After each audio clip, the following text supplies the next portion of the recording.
this opportunity to welcome each and every one of you to the regular scheduled conference meeting that is public notice provided to the public.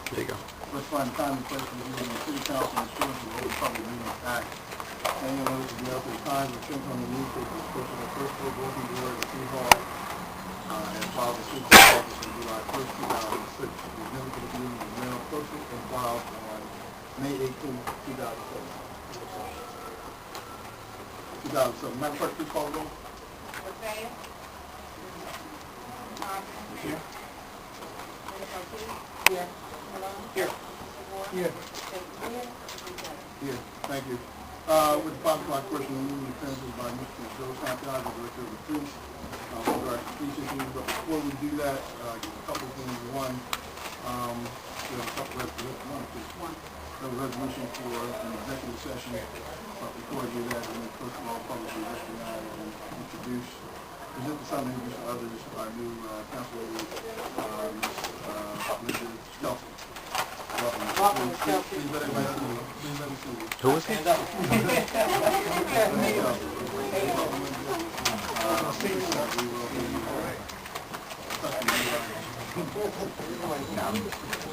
Come on in. Okay. Come on in. You sit right there.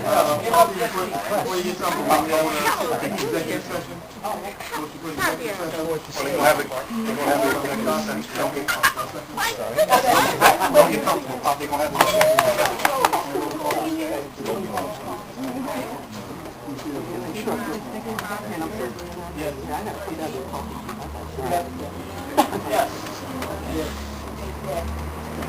Yes. I have to ask the vacation police issues answered by Director Joe Santiago, Director of Police. Director, please have a seat. Yes, sir, Mr. Bay. I'd like to put the response to the director. Director, can you do me a favor? Yes. 25 words or less, I mean...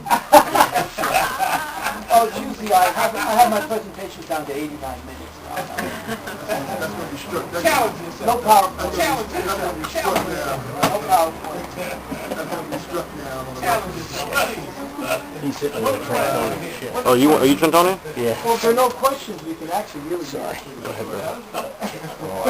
I'm just going to come behind Captain Latino. Certainly for the record, always pleased to have you come in and share with us your vision of the police, your vision for the police division, and certainly the initiatives and the programs that you have in place that will be installing. I would dare to say that it's always appropriate that you come from a timing standpoint. I don't know if it's coincidental or not. However, we know that the department is very challenging lately with the upswing, at least in what we read from the perception of violence taking place on a daily basis. Certainly it's our hope that you have some grip on that. We've heard people come here with various opinions that there's not enough police on the street. Some things with regards to practices, some practices that allegedly took place in the department, like some crime scenes, even down to an allegation that maybe an officer needed to said some things inappropriate to members of the public and another person was approached. There's issues every day that we have to deal with. Please enlighten us to some extent what's going on in the division, what's going on in the city, and how we're trying to rectify some situations that we're dealing. Thank you, Mr. President.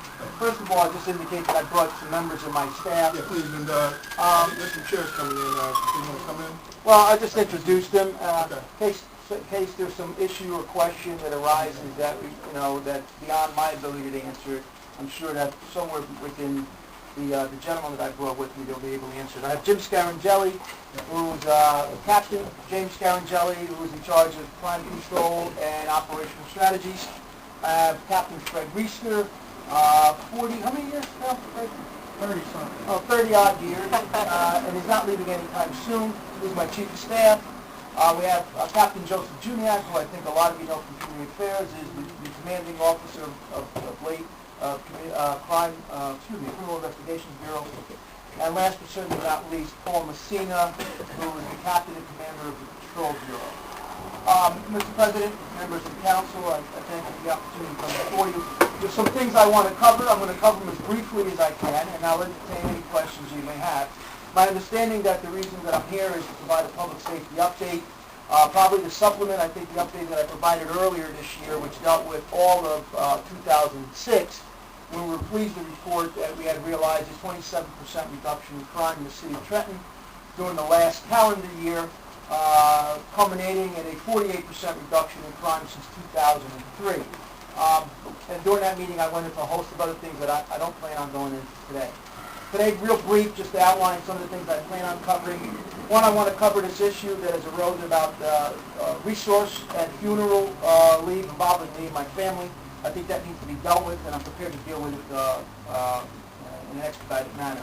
We'll talk about crime year to date, what the picture is, versus perhaps what the reality is in terms of how it's reported or how it occurs. That also drives some of the reality. Real short presentation or information that's in your folders on response time. Where do we stand now? Again, we've realized some tremendous gains in terms of police response, and I think the report will indicate year to date we're maintaining those gains. I'm going to talk about overtime real short. Again, there's been some questions I understand raised to council, and appropriately so, in terms of police overtime during the last fiscal year. Where do we stand with that? What we think are, and what we have as explanations, some of the reasons. Also, we're going to talk about some of the costs for the institutionalization of the nest posts that were created a couple of years ago, and that the council had asked us to try to institutionalize and maintain those coverages. And we'll talk about that and how it relates to the overtime costs. And last but certainly not least, we have a summer upon us this year. And in some cases, it had been in the past that the summer portended some increase in street activity and in crime. And knowing that, and from our experiences, we're prepared to tell you some of the things that the police department is going to be doing in this year in terms of crime in the city of Trenton. First, again, this issue, it's one of, I guess, it's an issue of the city, but it's also very personal. On May 17th, my father-in-law, Edward Kowalski, passed away. At home, he had been sick. It was a shock to all of us because we didn't expect anything to happen that Monday morning. The facts are, as I can discern them, is that at the funeral for him was held May 17th. The city of Trenton provided 2 motorcycles and a marked sedan to augment the funeral procession on that day, which involved a lot of vehicles and was held in the city of Newark. A couple of points that I want to make, and again, I'll stand on what I have to say as the truth, as I know it, and I live it. First and foremost, the details in the office were not requested by me or my family. We accepted them as a sign of the respective position of the police director. We accepted in the same form and fashion that we accepted the signs of respect that were provided by the Newark Police Department throughout the funeral viewing and the procession. We accepted them in the same form and fashion of respect that we accepted the resources of the Essex County Sheriff's Department that provided personnel to come and stay with us. We accepted them in the form of, in demonstration of respect that the U.S. Army did in providing 3 people to play caps because my father-in-law was a decorated war veteran. And we accepted them in a manner of respect that was accorded us to the Archdiocese of the City of Newark, who sent 4 priests to celebrate the funeral mass in recognition of my father-in-law's lifelong membership in the Catholic Church and my wife's work with the Catholic Church. We accepted all of these also with the understanding that it was part of the previous practice within the Trenton Police Department to provide funeral escorts for retired members and in certain cases the immediate family of active members. My understanding during my tenure here is that I know on at least 2 occasions where we provided, as a demonstration of respect for the member and their families, funeral escorts for people who were not police officers. We were grateful for the attendance of all of those people from the Trenton Police Department that attended on their own time during the viewing that they come up to. They took a long trip up to the city of Newark, and also attended the funeral mass and the burial on their own time that were not part of the uniform contingent that had come. Again, I've read in the paper, we were asked, again, our first indication that there were some issues. It was during the repast for my father-in-law with my wife and my mother-in-law. Trenton Times had called and wanted comment from us about the allegations made by unnamed members of the Trenton Police Department. I made a decision that I was not going to deal with that day or any other day, and that we were not going to take away from the mourning and the signs of respect of a father-in-law who I grew to love. I knew him, the man, 11 years. He's not that much older than me, and again, as I said, there was a shock to us. So the decision not to respond was made by me because we were in mourning, and my wife and her family didn't, and I didn't feel my wife and family needed to explain to anybody, particularly the press, as to what was going on in terms of the kinds of respect and resources that were provided to us at a time when we sorely needed it. Again, I also suspect that I've read a lot of comments about whether the issue is funding or not, and to the individuals making those assertions that may or may not be true, I don't know what your motives are or your agendas, but I know deep down inside a lot of this resides within those unnamed officers, and the issue is really about the police director, and it's really not about funds, and it's not about demonstrations of respect and who should get them. If I can look at it right there, so you move to the next presentation. One, on behalf of council, we did say this publicly last week. We extend our condolences to you and your family, the father-in-law, and specifically your wife. Thank you so much. That's on death, and that was specified publicly with all sincerity. I think that you personally said enough to that extent before you go on. Let me just see if any member wants to respond in shape or fashion. Or would anyone like to respond initially to Mr. Director Something like those comments? Mr. President? Yes, ma'am. I'd like to wait until Mr. Santiago finishes. Well, what I want to do, I'm going to just put this to rest because he's going to dive into the police issue, real police issue in a minute. So I just want to put that to rest because, quite frankly, you didn't have to say that, but I'm glad that you did, and I understand your position. I hear it, but if any member wants to make any comments with regard to this, now is the time. Yes, ma'am, Mr. Mr. President, I'd just like to suggest that in lieu of some of the controversy, I express my condolences. In lieu of some of the controversy, perhaps you can examine the policy and see how we might do some things a little bit differently in the future. Actually, that was the last part of what I was prepared to say. Please do. And again, my actions, and again, I want to emphasize that the services were not requested, and I'm not acknowledging any wrongdoing. Again, we took this on the notion that this was the kinds of things that were done in other agencies and was done here in Trenton. However, as the head of the agency, if anybody considers the fact that anything done, I am the police director. I will take responsibility, and I will deal with the issue. One of the things that I've looked at since this issue rose, that there is no formal policy, never has been. It's been a practice. Some of the things I'm prepared to do going forward as a director is I'm going to examine the policies and practices. I'm going to talk to some of my commanders. And what I intend to do is to come out with a policy dealing with funeral leave and details. And I will come out with a policy that deals with specific criteria, whether it affects active members, retired members, city officials, law enforcement officers for on-duty deaths from elsewhere, any city dignitaries that we may or may not have that passed, or any issues that we may have large funeral contingents that don't involve any officials that might require the police department to get engaged and facilitate.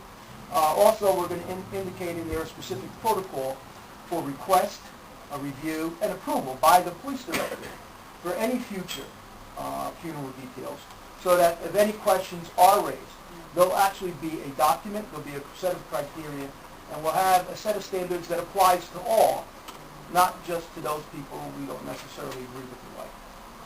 So, Mr. President, I just want to be clear. This is Santiago. Thank Okay, you. Mr. I know President, that's I'll ask you to difficult speak. for you. Yeah, for the record. I just want to be clear that I understand that this is difficult, but I just want to be sure I heard you that you did not request this detail. Is that correct? No, we accepted it as, again, a demonstration of what we felt as a demonstration of respect in the same form or manner. But no one was ordered to attend. The people that did come, again, there was a lot of other Trenton Police Department personnel that were there. Obviously, my understanding came on their own time. I know there were other people that took part of the funeral that came on their own time.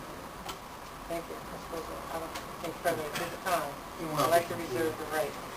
Absolutely. Mr. Compton, yes, sir. Thank you. Certainly, please express your, thoughts and prayers for you and your family and for the mourning process. No doubt will continue. Jim, I'm going to have to ask you to please speak up. Sure. Sir. Thank you. Certainly, your wife and family is feeling the shock of losing Mr. Kowalski, and that will continue to a long period of adjustment. I do hope you're faithful to give you some solace in this time as we all look forward to the resurrection. Yeah, you received this and accepted it, which makes some sense. Who authorized it? Somebody had to authorize it. One of my commanders did. But ultimately, I'm the police director, so it falls on me. Whether I knew about it or not, I am responsible. I'm responsible for crime that occurs when I'm not here, or not awake, or I'm away. So in the same form of fashion, there are commanders, and there is a commander that made the decision based upon the past practices of the agency, and there are no policies, and there are no written directives, and there are no standards. And those are some of the things that I'm going to take it upon myself to take a look at now since questions were raised. And that going forward, we'll have answers, and we'll have a set procedure. And again, we'll have a standard that applies across the board, irrespective of who it is. And that if there are any issues, we'll talk about it in terms of a policy decision. Which brings me to my next question. On Thursday, I asked if it was standard operating procedure to provide on-duty officers with funeral details. I was told that was policy. That was incorrect. That was wrong.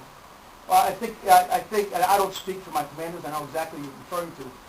I guess in the absence of written policy, the practices in some cases becomes a policy until it's something in writing. And that's what happened in this case, as it has been since I guess the long existence of the Trenton Police Department. I have yet. There might be. I'm going to look as to whether there is any policy. We haven't found any yet. So what it's done is people have passed down what's considered acceptable, what was provided in the past to other members and other members' immediate families that provide funerals. Is there an estimate as to what it costs? First, let me ask. I know there were some folks off duty there to support you. There were or were not officers assigned to make the trip? Yes, there was. And as a matter of fact, I guess in light of the controversy that's occurred, the 4 officers that were on duty at that particular point in time, if I'm not mistaken, have requested administrative days to be taken so that the times deducted from their accounts so that in effect the city will bear no direct cost. The time that the officers who provided the service will be done in a form and manner consistent with those officers who took a day off to be there. And that was completely voluntary on their part. Did they say that prior to or after the fact? I didn't talk to them, Councilman. This is not something I requested again. They weren't ordered to do it. And again, my family and I are grateful to them. And if there's any issue in terms of what they need in order to deal with it on a private level, me and my family will deal with it. Let me also ask, there wasn't just the use of on-duty officers, but also some city vehicles. Is there an estimate as to the cost to the city for the motorcade? The standard that we charge, for example, Kathmandu, I think who you're familiar with, we charge them $5 an hour in any situation, or in any other site where, for example, a police car is used when the officers are working outside employment for their benefit. The city gets $5 an hour for every vehicle that's used.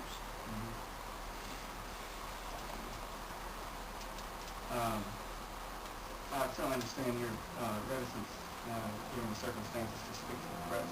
A little surprised as to why the police communications officer didn't, or why the administration and Mr. Ashford didn't mention some of this. I directed them not to reply. I didn't think it was appropriate. I thought it was inappropriate.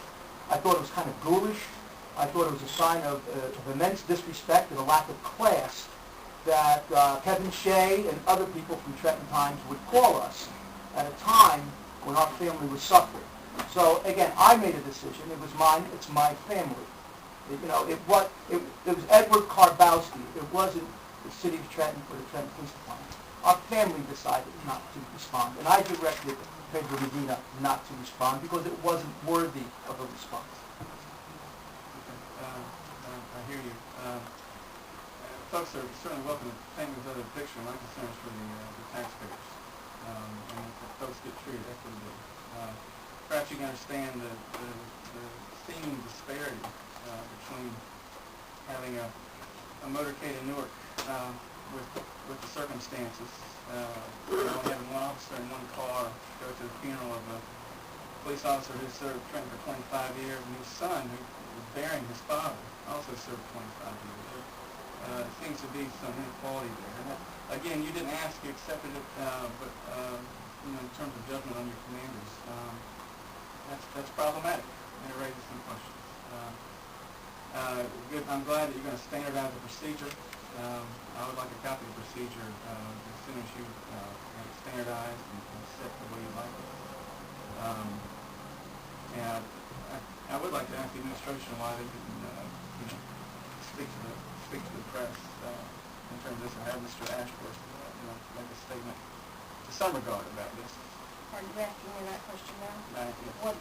What are you referring to? Because I'm not aware of Well, I know that. that several reporters contacted communications for the city administration, Mr. Ashworth, seeking some comment or clarification. Comment to what question, sir? Oh, to why all the officers were in Newark, I think, to justify or clarify that seeming expense to the taxpayers. Because until this moment, we didn't realize it was unknown that these officers were in breezing comp time. I will tell you, Mr. Compton, I don't know what question was raised and at what time, but I can tell you that the reporter called at the time at which Director Santiago is speaking of, which is during the time at which it was happening. Mr. Ashworth could not have been able to give you an answer there because he would need to confer to get the answer. And we were not going to act in the behavior as has been described by, and I think aptly so, by Mr. Santiago to seek that information at that time. There comes a time when reporters need the information for their deadlines. We understand that. We respect that. But at the same time, it does not mean that we're always on the push button to be able to give those answers at that time. Sometimes the answer comes tomorrow. Today, I would suggest it's tomorrow. Yeah, tomorrow. Thank you, Mr. President. Police Director. Thank you, Scott. Anyone else wishing to address Mr. Segura? Yes, sir. Mr. Santiago, Director Santiago, I'm kind of glad, yes, that those questions been asked just to make sure, that we clear. But it's a damn shame, that in a painful time, you have to be taken to the 5th degree. I know that you're going through some painful time right now. And of course, we got to be accountable, for and be responsible on behalf of the general public, and of course, the taxpayer and whatnot. But enlighten me, please. Maybe this is a very ignorant question, but what is the discrepancy or the criteria, let's say, in between? I go to a lot of these events, and when I see 150 to 100 police officers in one event that somebody's been honored or what have you, at any time, because I know that we have a for on and for off, but at any time, anywhere, with the type of resources and the limited resources that we have, are all of those police officers there at that time and that celebration also free to go to this thing, or they've been asked or paid or whatever, what have you, versus two police officers that had to go to the funeral? As long as I can remember, I do know that I don't know the right protocol, but as long as I can remember, In any city that I've been, this has been something that has been respectful. The member of... I think the answer is it depends. You know, there is no policy here about how many people go. I remember when I was first here in 2003, you had I think the father or mother of two members of the police department. One's a sergeant and one's a detective. I went to the funeral and there was on-duty police officers stopping. There was officers stationed out in the front. During the funeral mass, there was more than one or two cars. And I knew that that person wasn't a police officer. I didn't have a problem with it because it's kind of the things that, again, in my other experiences of being a police officer were kind of standard. And again, it's about respect for, not, you know, if you don't know the person who died and they're not a member, it's generally about the person, the other people involved. And again, it depends on the nature of the funeral, the cast. Again, for active duty members, I remember we had one officer die on duty, and we had a significant group of on-duty people pay respects that came. And we had an escort at two occasions. Joe DeSera was one, and Lieutenant Shepard was the other during my tenure here. And we had, you know, upwards of 100 officers at each one of those funerals as a demonstration of respect. So, and other officers that came on their own time. So I guess it would depend. I think the short answer is, I guess those questions will be answered in the policy that I'm going to answer, which will delineate specifically what the level of commitment in terms of resources will be provided, whether somebody's an active duty member, somebody's an active duty member who dies in a line of duty versus an active duty member that maybe dies under natural circumstances. What do we do for retired members? I remember when we had some retired members, matter of fact, the father of my secretary died. There was no exact order. We had to make it up. So what we're going to do is we're going to codify it so that everybody understands exactly what level of resources go to each funeral. And it doesn't depend on who it is and whether somebody likes them or not. It's something that the agency and the city will do as a matter of respect. Same thing for city officials. We had the same group, same cast of characters raised the issue, if you recall, as to the mayor's mother receiving police escorts during her funeral in a snowstorm, if you recall. And again, these are the same group of people, and I'm not going to get into the particular agendas. It is what it is. But I think the appropriate organization response, in light of some of the issues that were raised at council and elsewhere, and in the media, is that we'll come out of policy that clearly delineated, so there won't be any questions. I just wanted to know, because also, there's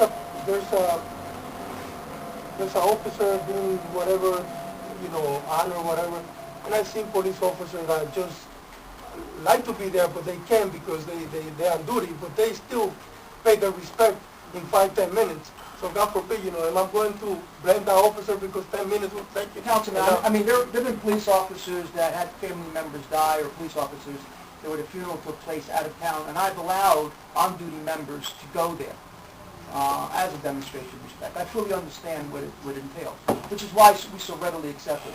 And, you know, going forward in the future, it's not going to be a problem. God forbid, I don't expect, hopefully, that any other member of my family will pass, but I won't accept anything from them.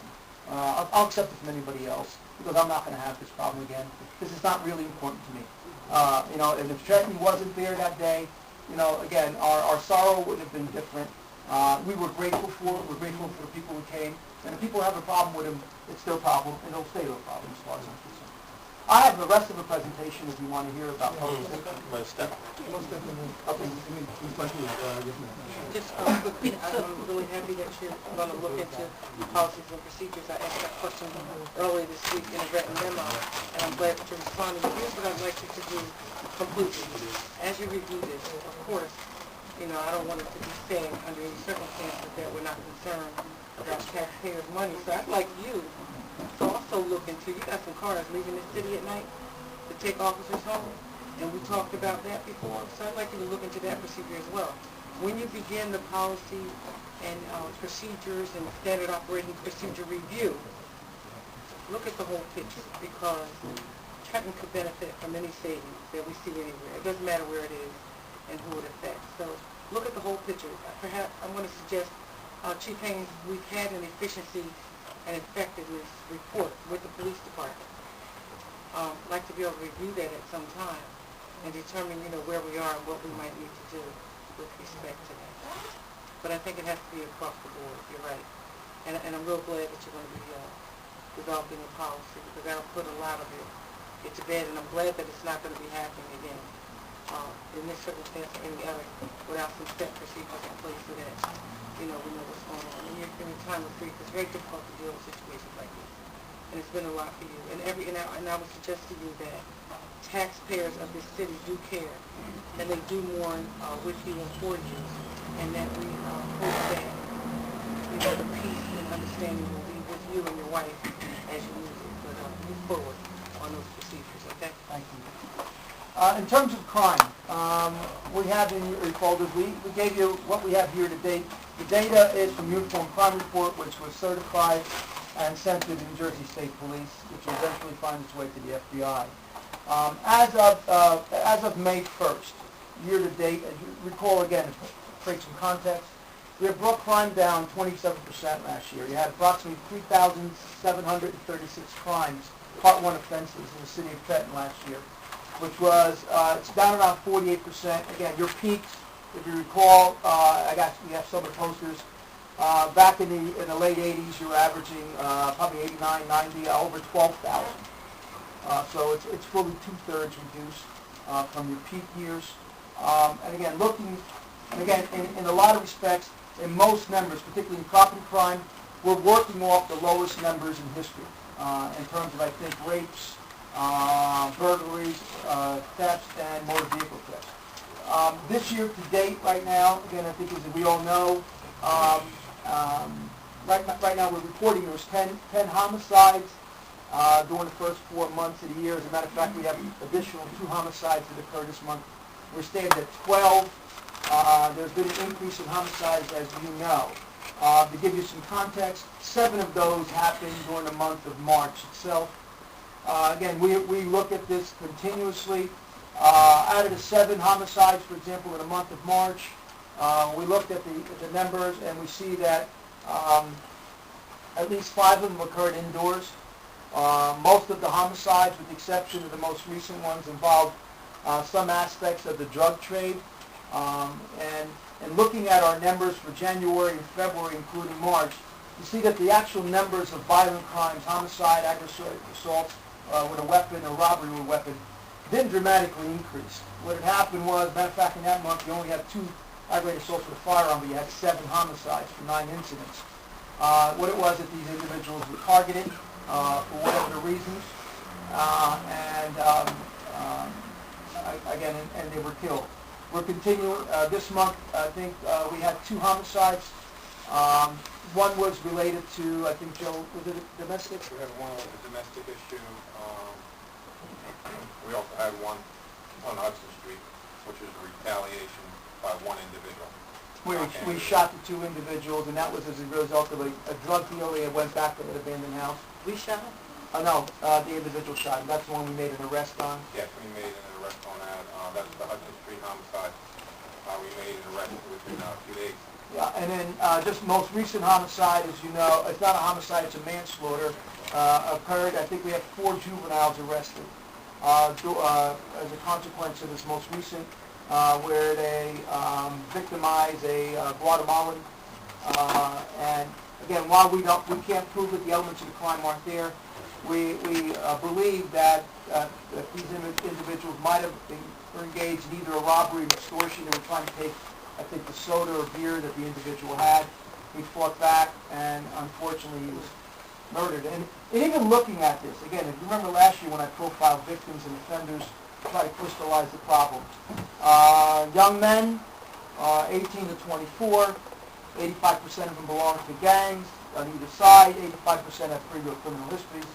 So you're talking again that this year the pattern has continued. We had some of the earlier murders were people from outside of Trenton. They lived in Hamilton. Had come into Trenton, but they were engaged in the drug trade. That was the only break in the pattern. But just to give you an example of what the nature of the problem is, we arrested 4 juveniles yesterday for this manslaughter that very well could turn into a murder. There's an individual, 16 years old, number 59 Brims. This was not a gang-related crime, but they are gang members, but they were engaged in activity. This individual's got 9 arrests. He's 16 years old. His arrest record goes back here 2004, criminal militia terroristic threats. He was arrested twice for assault. He was arrested for robbery with a weapon. He was arrested for possession of other weapons. And most recently we had arrested him for curfew violations. But he's known to us. Again, another individual that if you look at YouthStat, where you could see it coming. Again, this is the nature of crime, not only here in Trenton, but in terms of violent crime throughout our country. Police Executive Research Forum issued a publication called The Gathering Storm. The mayor and I have been to a series of meetings with executives from throughout the country. The Gathering Storm is that violent crime has been raised in the last year. I'm sorry, I'm clicking and making it has been raised in areas that we never had them before. And I've talked to you about Orlando, Florida. Their murders are up by 138%. Minneapolis, St. Louis, Philadelphia, as you're well aware of. A lot of other places that you have, smaller towns in California. And again, it's dealing with robberies and murder. And it seems to be a national trend. And part of what we're looking at is that, during the 90s, the federal government had donated a significant amount of monies, earmarked monies for law enforcement, the 100,000 cops that Bill Clinton, the law enforcement block grants that enable us to purchase equipment and training for our people. All those things have been done away with since 2001. We have no monies coming to us. Again, we talked about, even the ability to convert money from domestic preparedness to our uses. Again, as I've said, it rains money, but it never lands in Trenton. We have not gotten any of those monies. So, and part of our push in terms of national law enforcement and utilizing the Congress is to try to get the federal government to recognize that the initiatives that they engaged in providing money to local law enforcement to use in terms of initiatives and strategies and resources needs to happen again. The fact that you have dramatic crime decreases in the 90s in America is not a coincidence. It was tied directly to the idea that the federal government decided to get serious about it and helped us and gave us the resources. But again, the second individual, he's 15 years old. He was arrested in 2005 for robbery. He was arrested in 2006 for assault. And I can go on. You have the other individual, 15 years old. He's been arrested 3 times. You had another individual, 17. He has 1 conviction. I believe it's for assault. So again, you have these young men that perpetrated what we call a manslaughter. It is a homicide, but it's not a murder. You can see they're part of the pattern of the crime and the criminality that we're experiencing in the Trenton Police Department. Is young juveniles engaged in patterns of robbery or criminality that are creating a problem for us. Directly, what really puzzled me that we have a town that's 7.5 square miles, 80,000 population, and the propensity for violence and murder and robberies in this town is mind-boggling now. Can you help me? Well, Councilman, I guess I can put it to you in this way, and I guess members of the city council, people, and obviously the press behind me, for whatever reason, a lot of people in this town have adopted the strategy or the notion that, gee, it's only in Trenton. Well, there's the whole world outside of this town. And in that world, all of this is taking place. And again, it's been to the degree that it was a national call for all of us in terms of chiefs of police and mayors to get together, I think, on how many occasions so far? About 4 or 5 different occasions. That this is happening in places that normally you haven't had a problem. So, Trenton is not creating a new trend. It is part of a trend, unfortunately. Obviously, and the numbers are significant. You've always had a violent crime problem in this town. I know we set a record back in, 2005 with 31 homicides. But back in the 70s and 80s, there was 27 people a year being murdered in Trenton. You didn't have gangs. There was, in terms of robberies, twice the number of robberies that they're having now in this town. And it goes on and on and on. What you have now is a crystallization of the violent crime problem, which takes away all the great reductions that we've done in crime, because what's reported is the violence. And it's occurring within a small population, and they're perpetrating violence against one another. On rare occasions, it touches someone on the outside, much like we had with this individual that was killed the other day. But essentially, the problem that we have, and it's in the areas that, as you know, I mean, I'm here 4 years, but you've been here 40 years. It's on Walnut Avenue. It's at Oakland. All right, it's on Stuyvesant. This is nothing new.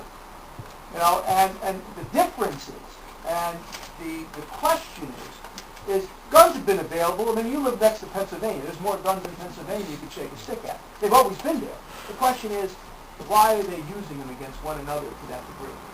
You know, and part of what perplexes us all is the understanding that, you know, there's a certain amount of behavior of crime that we can control in terms of street behavior by police officers.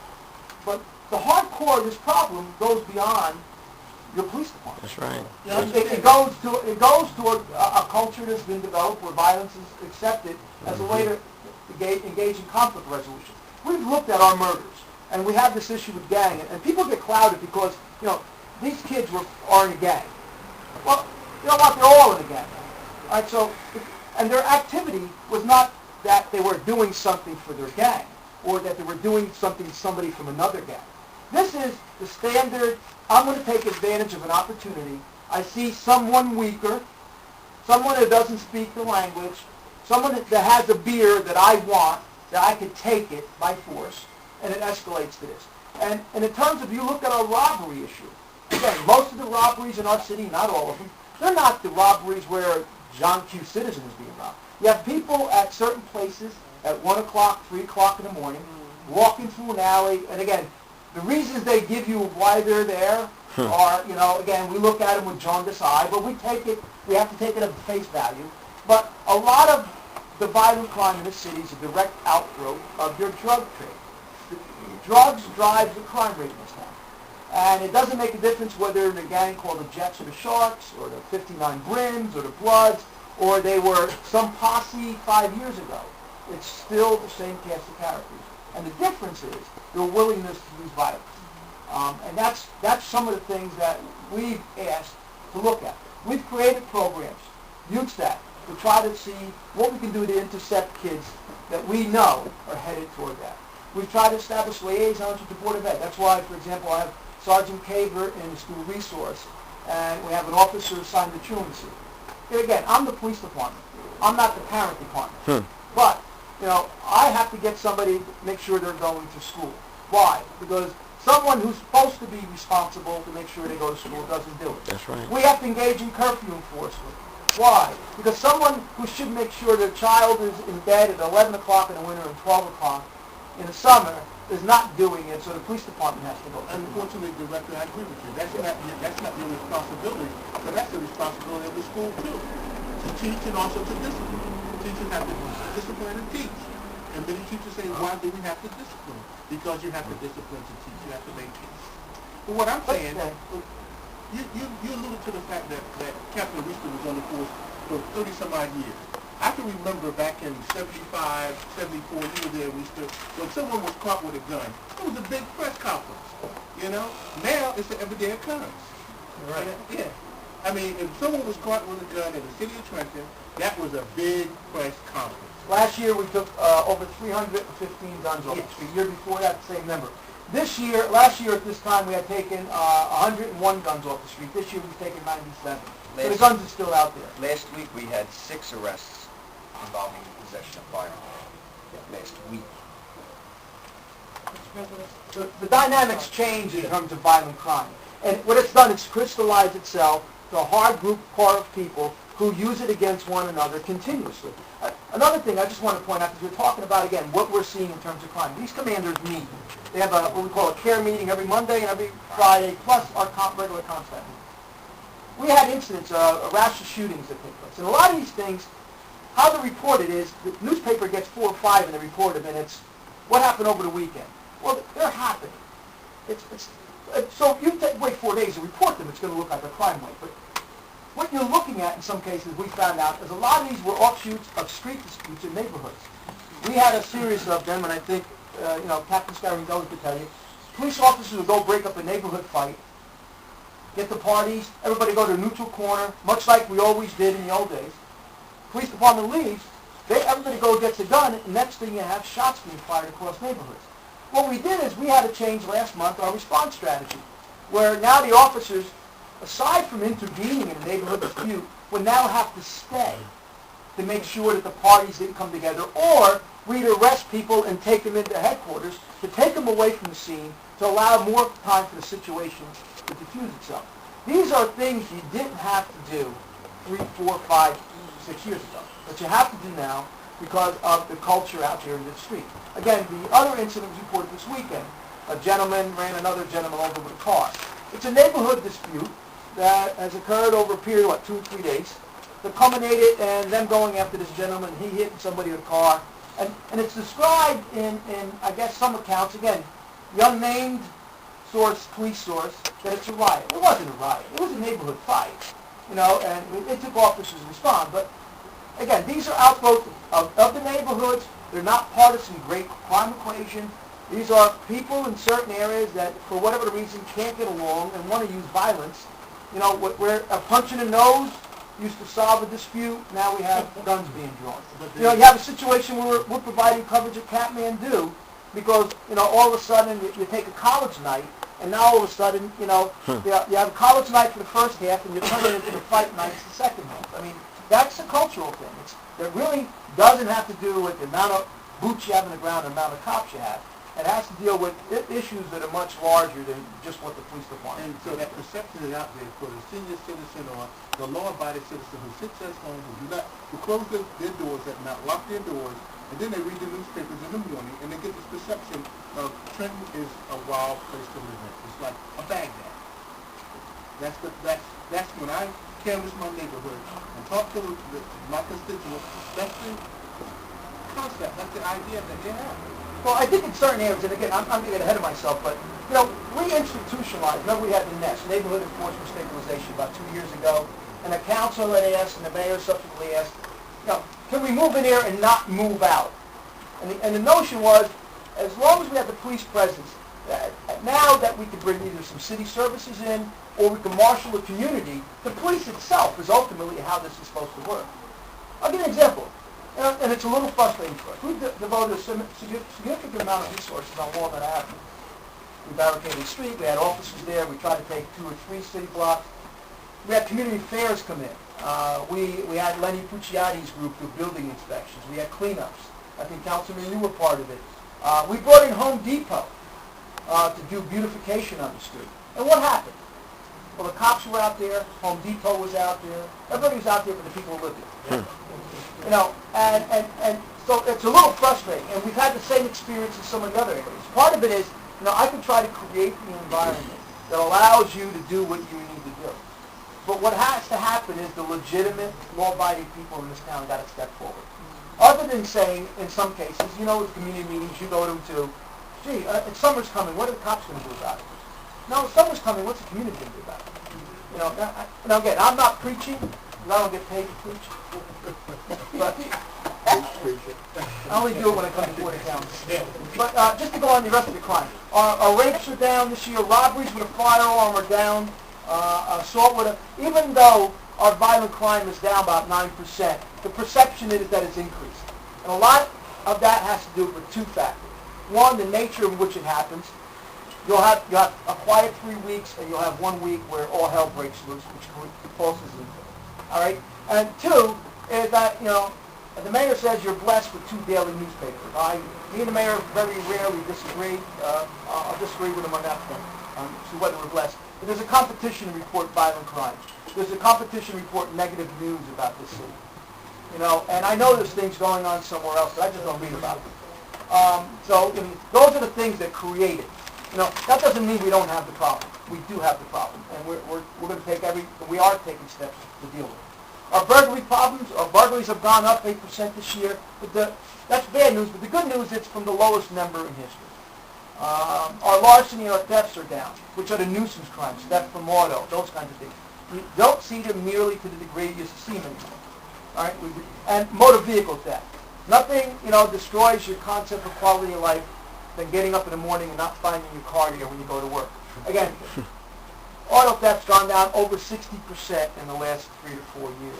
So again, in those terms, we're showing dramatic improvements. let me just continue on because I don't want to keep this forever. I gave you some stuff to be able to look at. The charts indicate what's going on this year. You can compare it to past years. Mr. Santiago, just briefly, you spoke to the issue of time. Tell me what you're going to do, how you intend to deal with some of it. Now listen, I'm preaching to you in a minute, but I want to know what your plan is to deal with some of this. And I mean, quickly, you have some things in here, but tell me, are you going to increase the net? Are you going to increase the number of officers? What we're going to do is, if you look at the page here, it talks about summer initiatives. I can answer your question in that respect, hopefully. The nest posts that we had, our intention is to maintain them and reevaluate the deployment as of September 15th. As you see here, these are the posts that we man. Will you reevaluate before then if you need to? Well, what we're actually reevaluate constantly. In some cases, if, for example, you see Wilson Haverstick post 60 hours, we tried to wean ourselves off of that. We have reduced the coverage there. I think, Paul, down to 20 hours you tried? Yes, sir. About, actually, it was 30 hours. And we had a series, when we pulled back, we had a series of incidents take place. We redeployed, we put additional officers there. Again, all of these things, you see the number of hours. They're in addition to what we were already doing. This is where your cost for overtime comes. All of the posts, including the post here, the quality of life post that you see, were institutionalized during the last 2 years by us to make sure that we had a police coverage in those areas that did not go away. Citizens used to complain, hey, you moved in, but then when you leave, things go back to the way they were. You have Jersey and Home, Walnut Avenue, Donnelly Page, Academy Street. Well, we've stayed there. You know, we moved into the restaurant district. Hamilton Avenue, we had the series of robberies. Remember the storefronts? We have day and night post coverage. We don't have that issue anymore. Catwater Park, we had where the drug dealers are taking it over on weekends. I remember L.A. Parker from the Trenton had said to me he would go out there to jog or shoot golf and he'd see crack vials out there. We have coverage out there between April and October. All of these things cost. We've broken down the cost. It costs us to man these posts about $4.8 million. It's the equivalent of adding 50 police officers to staffing this department. We had done that because we had felt that that's what the community wanted us to do. Again, and still dealing with the overriding issue of staffing. In the last, for example, this year alone, I have 24 officers in the academy. Last year we hired 36. During a period of time we have people retiring. We need to replace them. The demand is there. We were running budget and vacancies at one point over, probably averaging over 30. Right now we put 24 officers in the academy.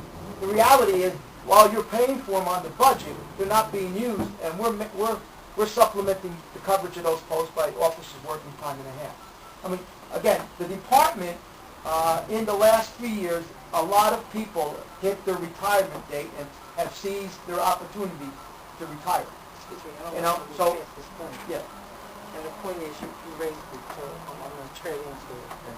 How are you going to maintain the efficiency and effectiveness of the officers who will be required to work overtime for an extended period? Well, the issue of mandatory overtime, I'm sure, has been raised on a couple of different levels, I'm sure, but to you. We require, in the past, so again, before I was here, if officers didn't want to work overtime, they weren't forced to. They didn't have set minimum staffing, which would create, for example, situations that I think the New Year's before I was here, there was no one volunteered to work New Year's, and Abe Hemsey had to order the police commanders to man the police cars. Yeah, obviously I asked them to work. It's a public safety issue, and they signed on. It's a volunteer army. Everybody here, nobody in the police department was drafted to do this job. We volunteered and we took an oath of officers doing it. We're manning the agency at levels we weren't able to do before. That is also part of the reason as to why crime's down 48%. You have police officers patrolling, you have police officers on foot patrol, you have police coverage and visibility you never had before. What we've done is we try to institute a process wherein the officers volunteer as much as possible. As a matter of fact, during one stage during the last year, we tried to make sure that everyone worked an equal amount of overtime so no one would be burdened. The unions had an issue with that and wanted officers to volunteer by seniority. Arbitration law indicates that I have to negotiate the way our overtime is ruled, so I couldn't cap people. So you have some officers making $100,000 a year in overtime because they want to work.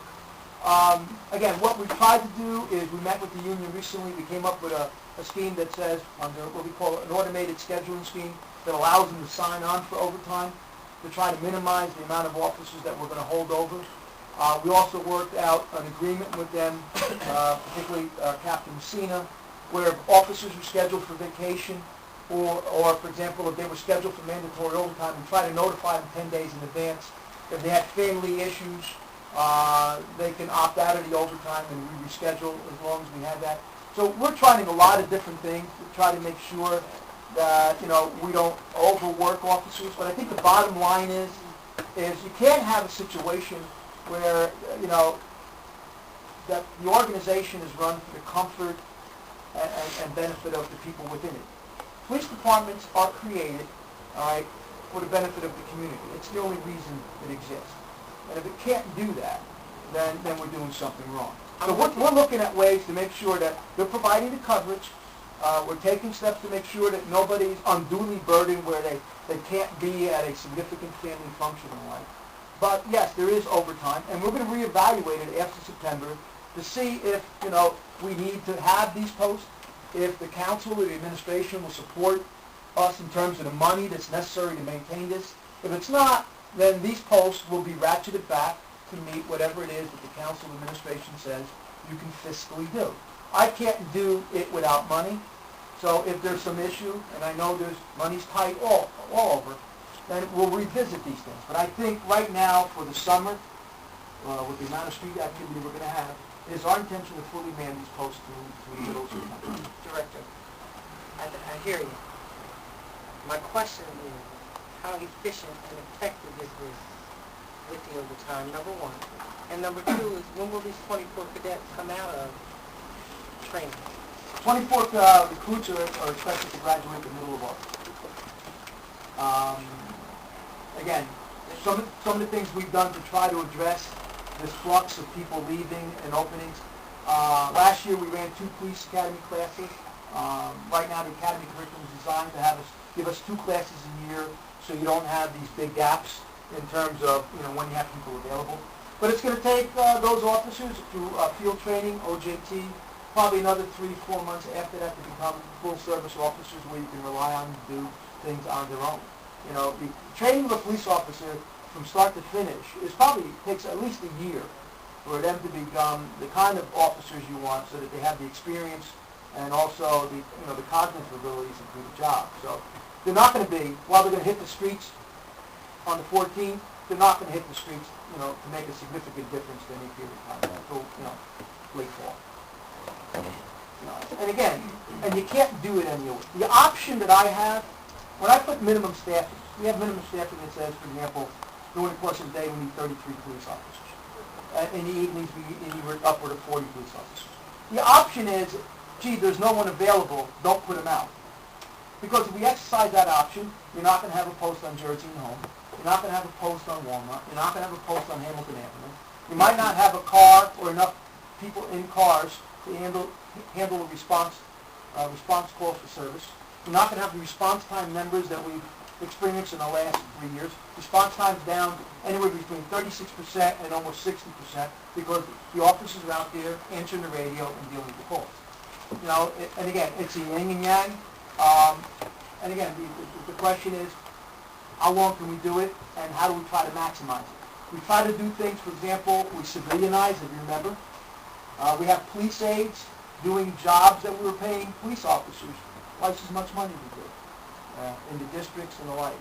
We have police aides working in detention. Maybe I'm going to look at some of the expanding and civilianization of the department. We have people that we're paying police officers' salaries to do things that we can pay someone else to do half the money and maybe can do it better. No one else can do a police officer's job but a police officer. But a police officer shouldn't do a job that we can get somebody else to do. So we're going to examine some of that in terms of efficiency and effectiveness. Again, just moving on with this. In each one of these posts... One question. The radio room. Yes. It's my understanding, I've heard a rumor, a lot of rumors floating around, Will there be any room come under the control of the police department? We talked about that when we were last here. Yes. And I asked someone in the administration, but they said they couldn't comment on it now. Well, I'm So sure I'll that put you in the hot the seat. business administrator, I really appreciate it. The business administrator and the mayor have talked, I guess there will be something come before the council, proposal to change the ordinance to have communications work under the police department.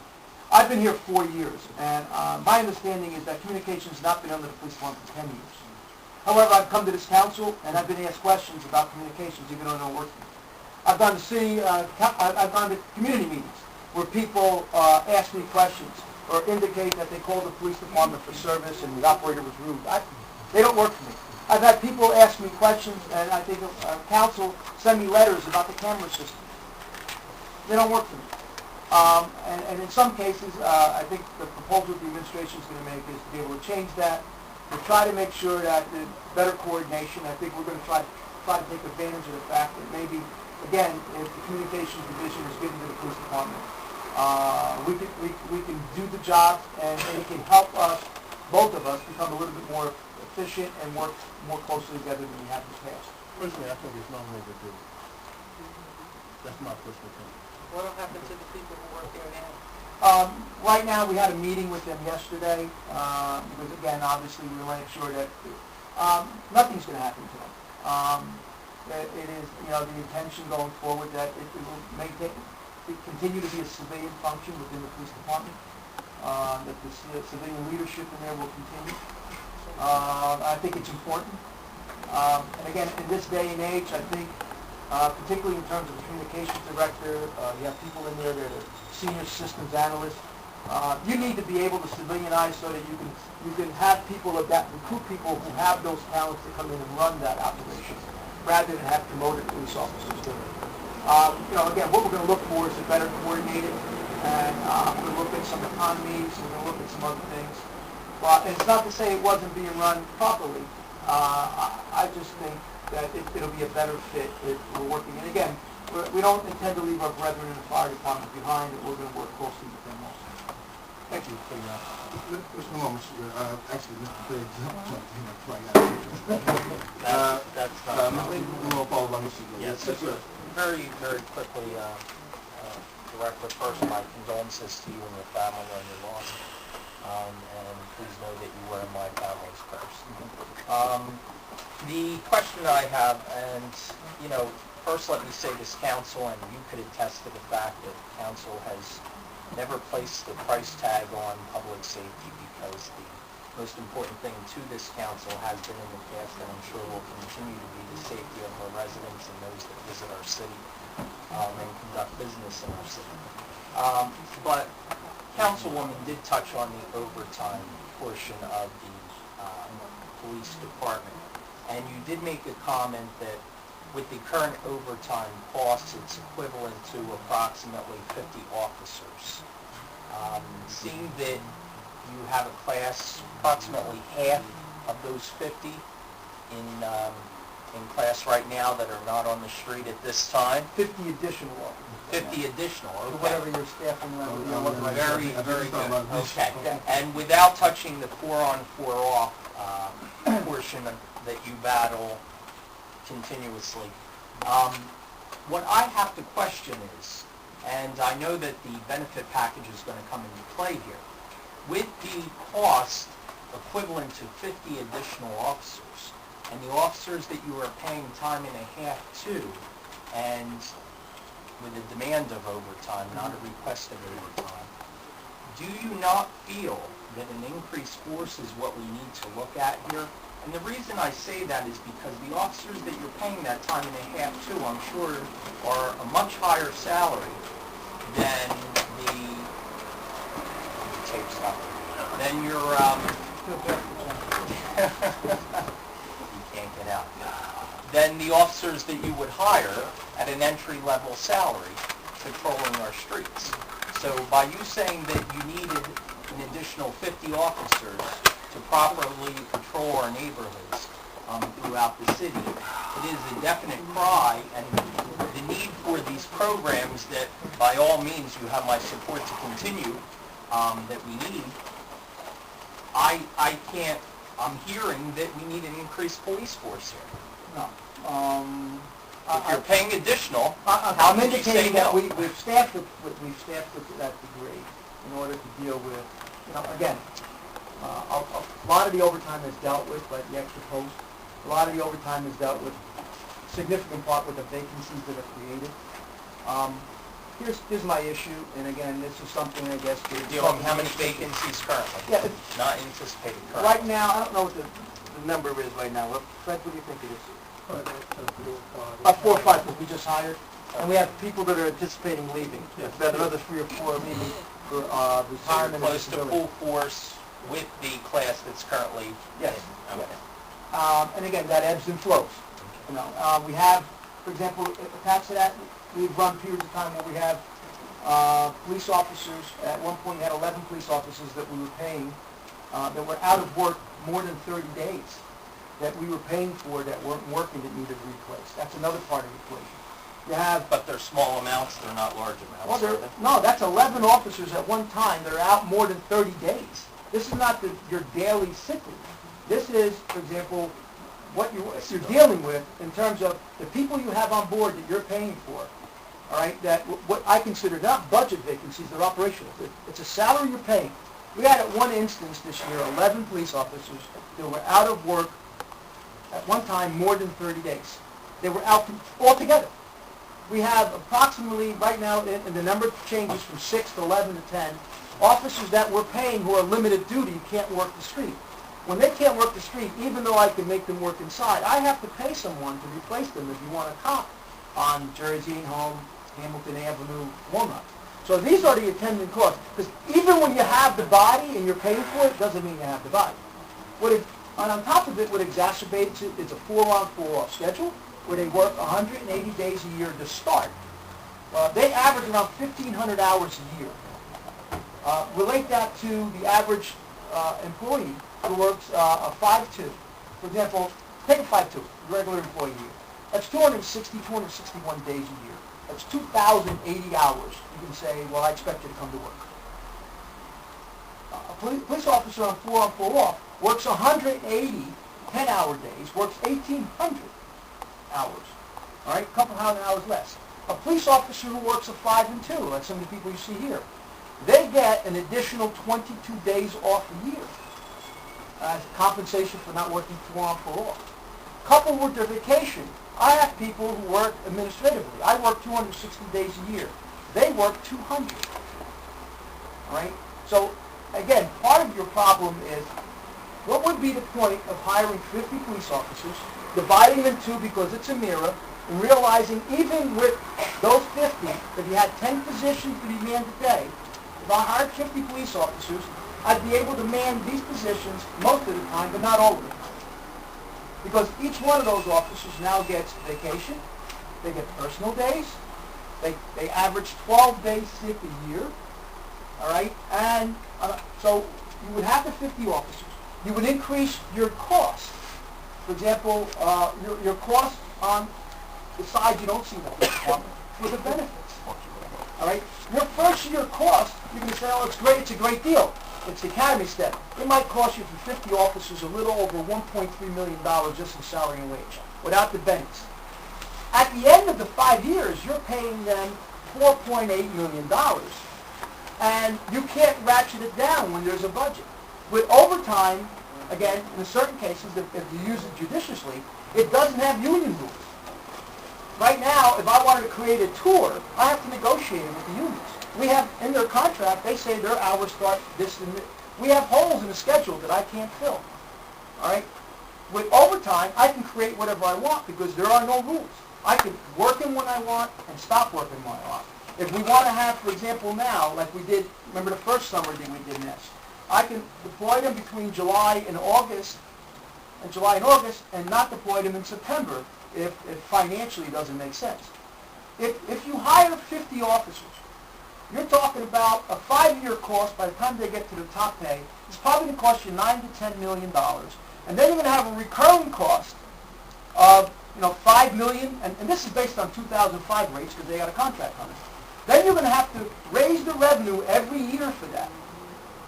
All right, and then recognize that you're not always going to be at that number, because the way police works, unfortunately, is that we always operate with the vacancies, and we always misuse overtime, and we almost always have to have minimum staff. What is your current overtime this year? The current overtime this year, I don't know, I think it's about over $7 million on the gross.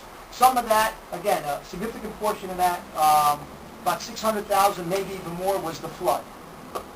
The first payroll of the year, I think, was the floods. As a matter of fact, we just had to settle something with the unions where we're going to give them an extra $75,000. We had paid, every officer was mobilized during the course of the flood.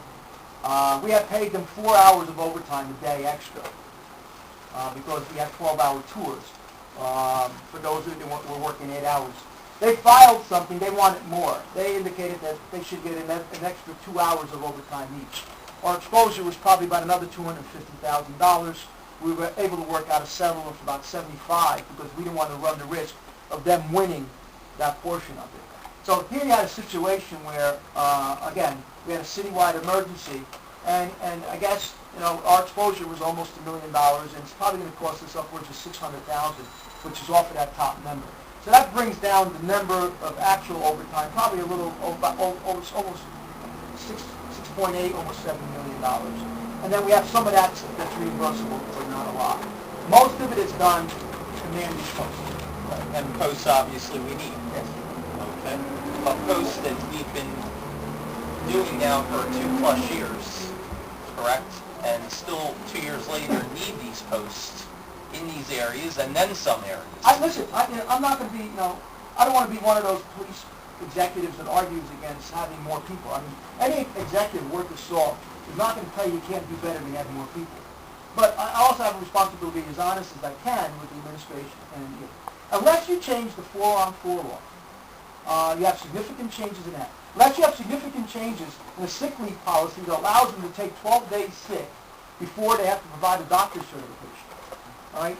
Unless you look at a civilianization process where you no longer have police officers doing jobs that civilians could do better, faster, and half the pay.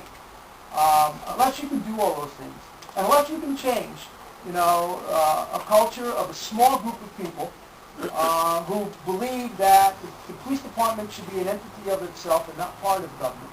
Unless you can change all of that, I would ask you to use extreme caution before you make a decision to add more cost without having a resolution to these problems. Because what you're going to do is you're going to increase your costs. If you add 50 officers who can call in sick 12 times a year before you ask them a question, if you have 50 officers that are only going to work 1,500 hours a year on average, and if you're satisfied, and to think that's going to get cheaper as you go, you're going to be making incredible. Okay, but if you're looking at, and again, you're from the administrative end, and I didn't want to touch the 4-on-4 off because you know how I feel about that. It was a poor decision, and I support you and the administration on trying to get us out of that package so that we can work with a full force. And unfortunately, we're still suffering from it, and the department mostly. The let's say 6.5 million then, thus far with the flood subtracted, we're at 6.5. You stated 1.5 for the officers, not including benefits, which is double that, which would probably take us to $3 million, which is First year. half of what your overtime is. But our overtime each year continues to escalate. And I'm sure in years to come it will continue to escalate as long as we need these posts, and most likely with society the way it is, and not just in the city of Trenton, but throughout our county, our state, and our nation, these posts and other posts will probably be needed.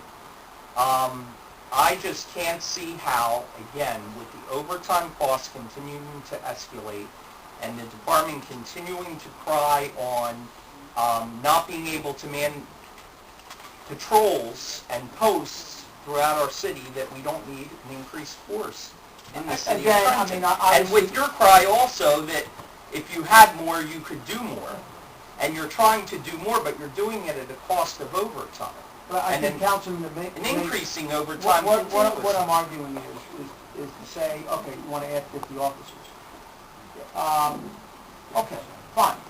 But what I'm saying to you, unless these other issues are addressed, It's kind of like having a submarine with a screen door. Right. With the All right. 4-on, 4-off, I can understand we're not going to be getting 50 new officers Yeah. because of that work scheduling. It's not going to be. And that's why your last meeting here, my statement was to continue to pursue eliminating that current schedule you have.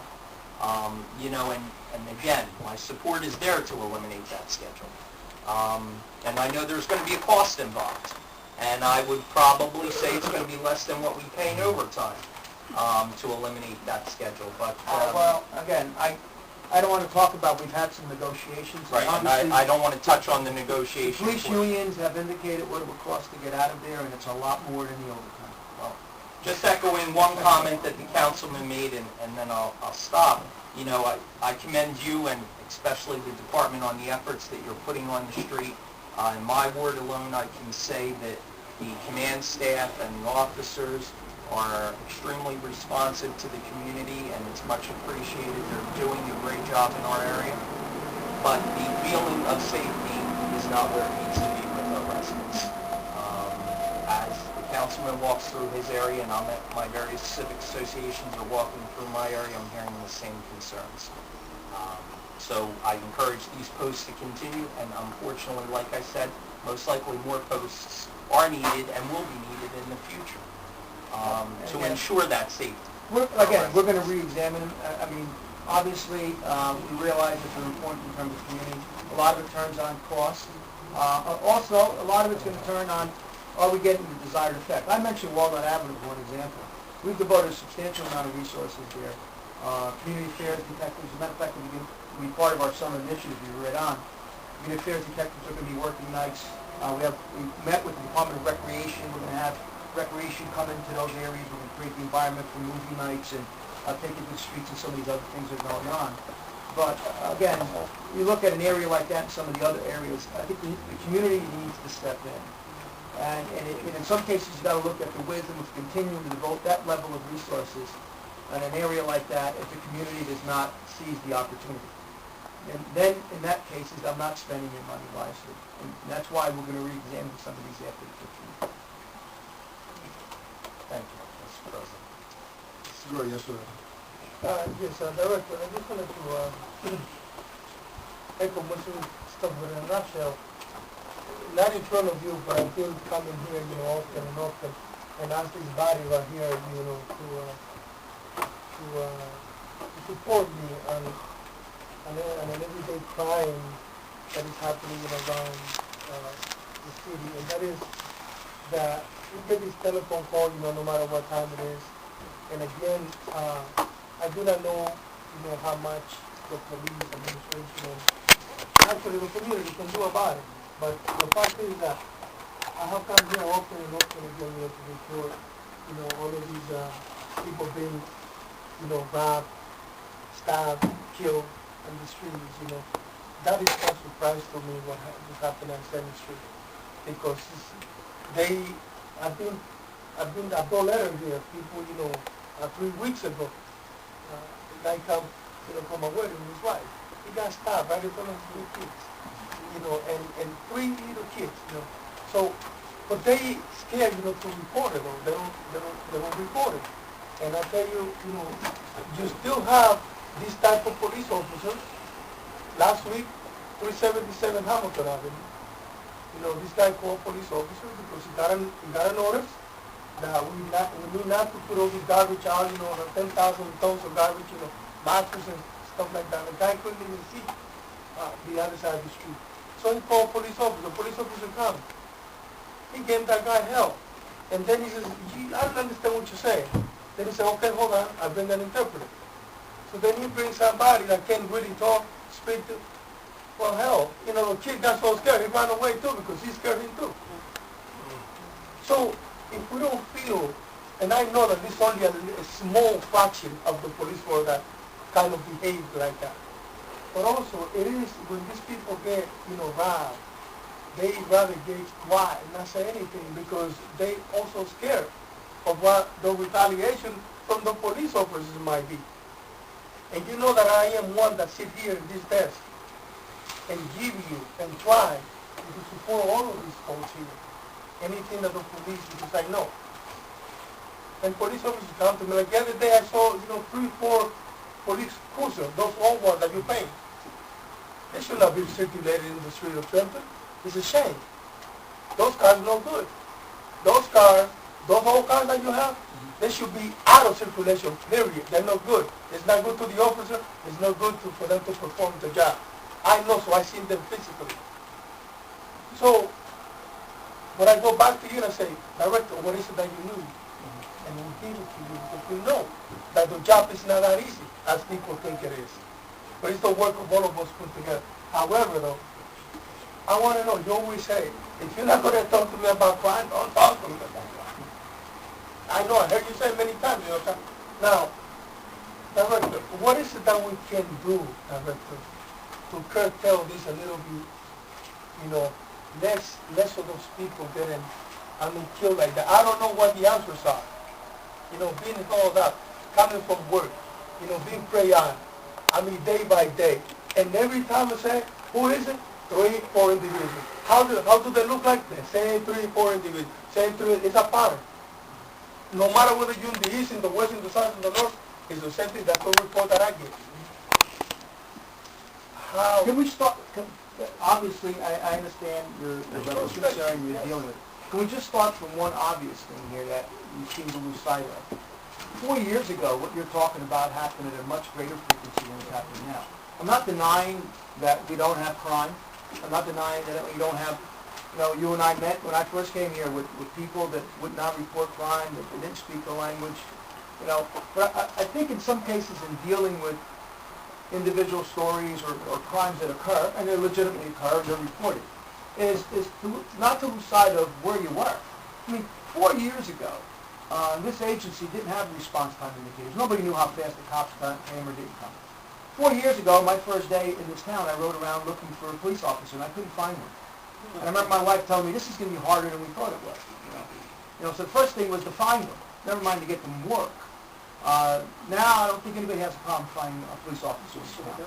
4 years ago, there was only one police car with a computer in it. 4 years ago, you had a rudimentary technology that had been adopted by the city in 1996 that the police department decided they weren't going to use. And they're using it now. 4 years ago, you didn't have the technology in terms of InfoCop. You didn't have an automated risk analysis system, IA Pro, when we track complaints against officers. You didn't have the level of equipment, the emergency response equipment, the command post, some of the other stuff that we bought and provided for the agencies. It's not enough. I'll be the first to tell you, and I talk to the administration, I need to upgrade my fleet. And we submit a proposal, and we're supposed to have meetings on that to upgrade our fleet. We're looking right now in terms of technology. I think the council just passed on a contract for Sun Systems to provide us a new CAD RMS with a records management system. We've jury-rigged things right now, automatic vehicle locators, some of the other things we have. We've networked for ourselves with the Blackberries and the like to try to bring our people up to speed and drag them, kicking and screaming into the 21st century. So, again, 4 years ago, you didn't have all that. 4 years ago, you were averaging 132 crimes every week. Now you're averaging 60. Is it where we want it to be? Of course not. But in terms of what do we do? The police department has taken on responsibility for a lot of things to serve as an advocate. Again, we're involved in truancy. We're getting people in. I want the Board of Education to be more responsive. They still don't have an attendance record. They can't tell me, if I'm bringing in between 10 and 14 truants a day, they can't tell me if attendance is up, down, or sideways. We've provided school resource officers. We've indicated that we're willing to train them. We submit proposals. Again, the police department has taken a lot of steps to deal with things that ordinarily don't fall under our job description, but we do it because it makes sense for the rest of the city. Again, we do youth stat. We track juvenile crime and all those other things. Again, those are responsibilities of the court. We bring in diapers. We bring in these other social service agencies to try to deal with these kids beforehand. We have station house adjustments where we try to steer kids and put them into mentor programs and like. That's not police work. That's not traditional police work. But we've done it. We've stepped in because it makes sense for us in the long run. What we do with crime, we talk about it. I see Jimmy and Paul and Joe and Fred.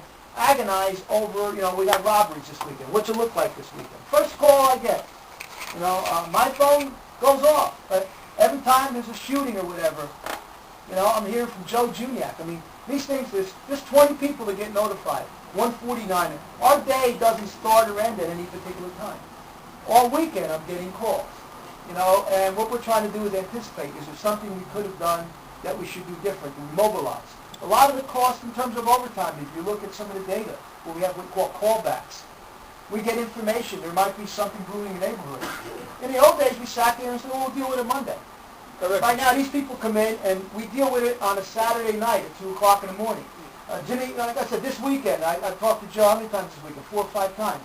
Jimmy Scarongelli gets out of, he's doing something for his children somewhere. He leaves them and comes in to put together a strategy because we have a series of robberies on a Saturday night. This is on a Sunday morning. So we're doing all of those things, and sometimes it works, and when it doesn't, we're as frustrated as you are. 2 questions for you, and I'll let you answer the whole. When are you planning to update, the fleet?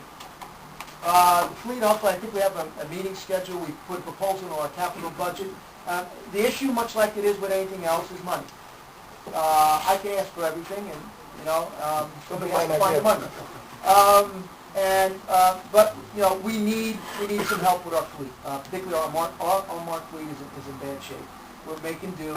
We're spending a lot of money repairing cars. There was a recent shift. Actually, it worked out pretty well. The fleet function was shifted over to fire, and now we have 2 shifts. And we're spending more money to fix cars, but in some cases we're spending money to fix cars we shouldn't be spending money on, but we don't have an option at this point. We've sent in a couple of fleet plans in to administration.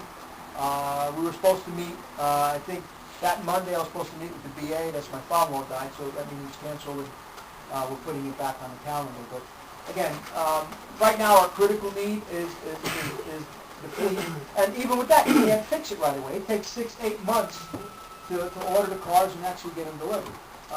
So we're making do, but it's something that needs to be addressed, and I've brought it to the attention of the What's the protocol?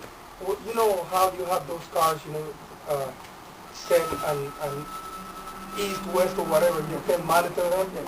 What is the protocol or the criteria? Does that officer inside the car supposed to just stay inside the car, or can that officer just get up and walk a little bit right around if it needs to be called right away or not? No, at all of these posts, we encourage the officers. I think the big change is, again, the agency have told in their practice we're confident leave the car. We have now, you see Hamilton with a 4 posts, and some of these other posts, we encourage the officers and we want them to come out of the car. We keep track of where the car is, but we want them to come out of the car. Okay. Thank you. That's all, Mr. President. Thank you. Director, could we go back to your summer initiatives? Can you tell me a little bit about the item 4, violent claims task? That's the task force, if you recall back, Councilwoman, that we had started. Involves us working with state authorities and also county authorities, the prosecutor, the sheriff. And we had participation from every municipal agency in Mercer County. I think they come together, was it at least twice a week? Yeah, it's twice a week.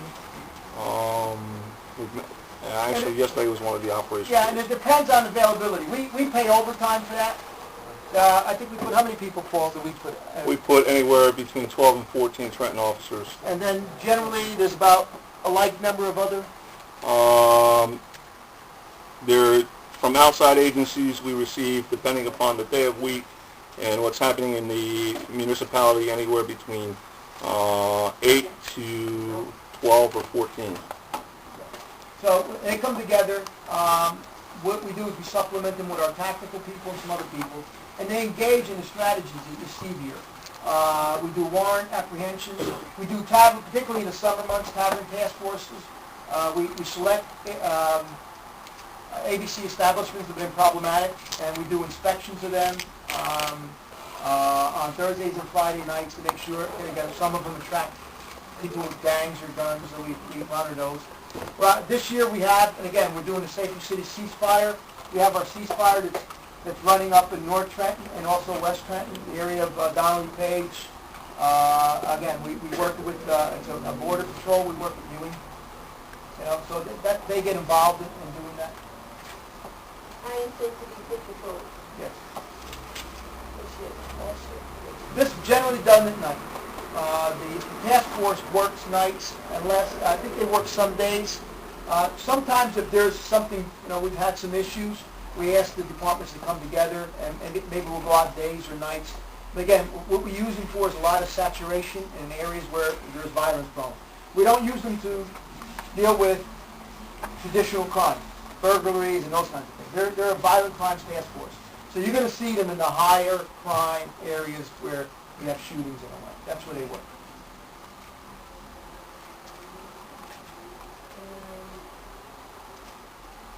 The tactical anti-crime, you stand on the strategy.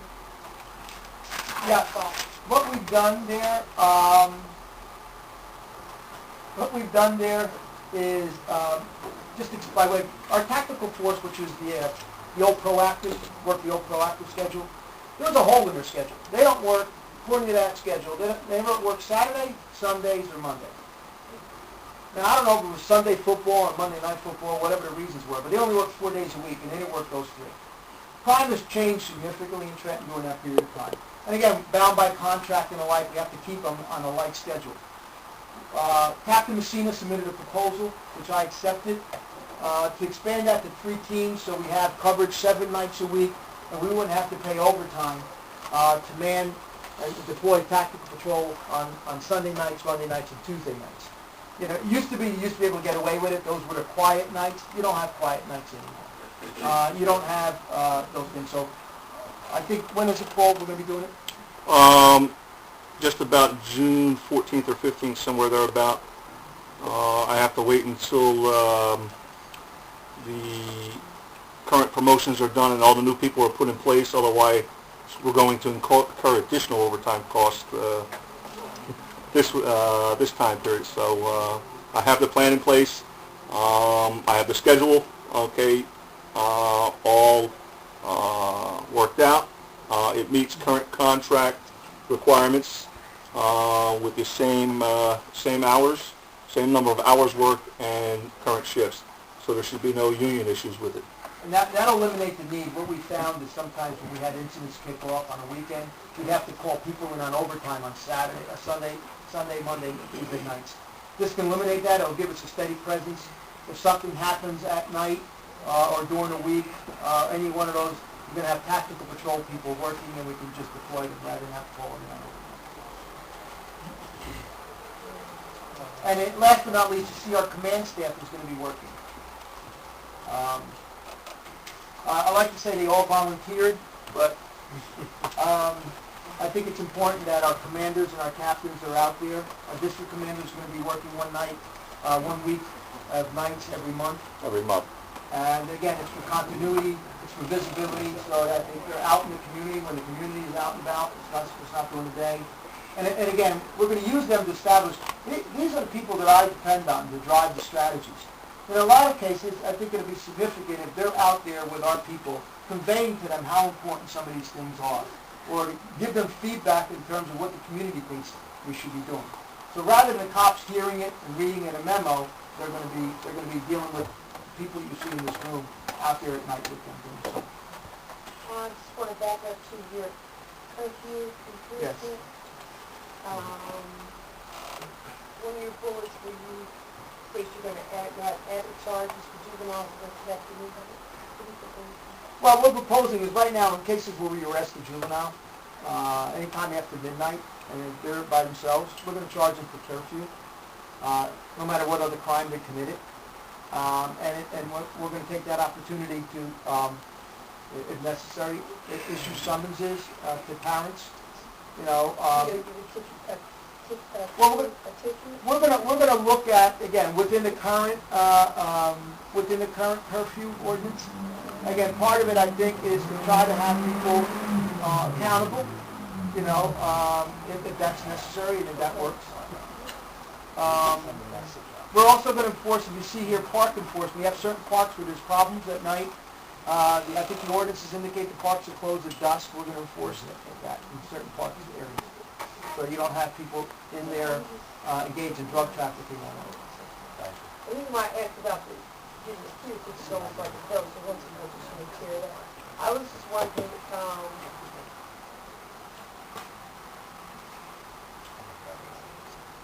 if kids are young and away from their homes, can't they be, not put in jail, held at, held at, the, precinct? But they're really not made for the polling. Well, right now we're working it out. Preliminarily, what we've looked at, we had Barry Colaselli reach out to the board to see if we can use the facility that we use for truancy. Barring that, we're looking at doing something in headquarters. And the point is, we'll hold them, and the parent doesn't come again, and we're going to hold them, and we'll drop them off at 6 in the morning when it's okay for them to be out. But again, you know, if we inconvene certain parents by having them come down, then so be it. Right. I think that would be real effective. If you were able to do something like that. That's all I have. Thank you. All right, thank you. Thank you. A couple points I just want to ask about. I'm fine with this, and you employ, you instituted, and you evaluate it, and you constantly try to upgrade it and make sure that it's working. I want to talk about a couple of practices real quick, just short answers. With regards to police resources that we have out there, are we still engaged in interagency agreements, state police, federal? What other resources are currently patrolling the streets and/or assisting? Well, working with us. I mean, we've always had the state police working with us in one form or fashion in terms of gangs. And I'm seeing we have our officers liaison with DEA. You know, we do some operations. We have officers assigned to we have at least one assigned to the DEA. We have an officer assigned to the U.S. Marshal. We think a lot of times we read in the paper that a fugitive has been apprehended by the New Jersey, New York regional. That's one of our people involved with that. That's why. So these are all current yes. as we speak. Yes. Okay, and that's fine. I think personally, with regards to the state police, they are in fact assisting in patrolling the streets. We've been working with the state police, you know, and again, in some cases there's more going on, and in some cases not, but our people deal with the state police every day. Let me ask you some with regard to best practices. Trenton High School West Campus initiative thing that took place a couple weeks ago. You want to, in terms of tactical and/or response, you know, they're disturbing pictures to see, but it's real in terms of you had to quell the situation. Could you elaborate? Well, you know, looking at it, and again, dealing, and our people dealing with it, I was there, and obviously, I think there's things that the board needs to be able to do in terms of how to handle an incident like that. I mean, one, obviously, the first thing that started is, you know, you had a dispute between a young lady and a young man. And I don't know if there's supposed to be a rule that they're not allowed cell phones, but the first thing they did is they chirped somebody else, and you had 10 people show up on the outside of the school. So I don't know. No, hold that thought real quick. Yeah. Showed up outside or Outside. Showed up inside the school? No, they showed up outside the school. It seems like the boyfriend of the young girl called a relative of hers and got some people. Maybe one or two of them might have been associated with gangs, but they show up outside the school. From what we're able to establish is that the doors are locked. However, that the young man who became the victim was going to gym. And we understand that gym is held in a park across the street. Right. So someone had opened the door, and he was confronted at that particular point in time. And he ran back into the school, and they followed him back in. Now, the question is, was there a security guard there? I mean, these are things that... I mean, I can't imagine anyone trespassing on school property and security guards either not responding to it initially, an administrative person, a teacher. I mean, you got 10 hoodlums running around in the school. I mean, that's...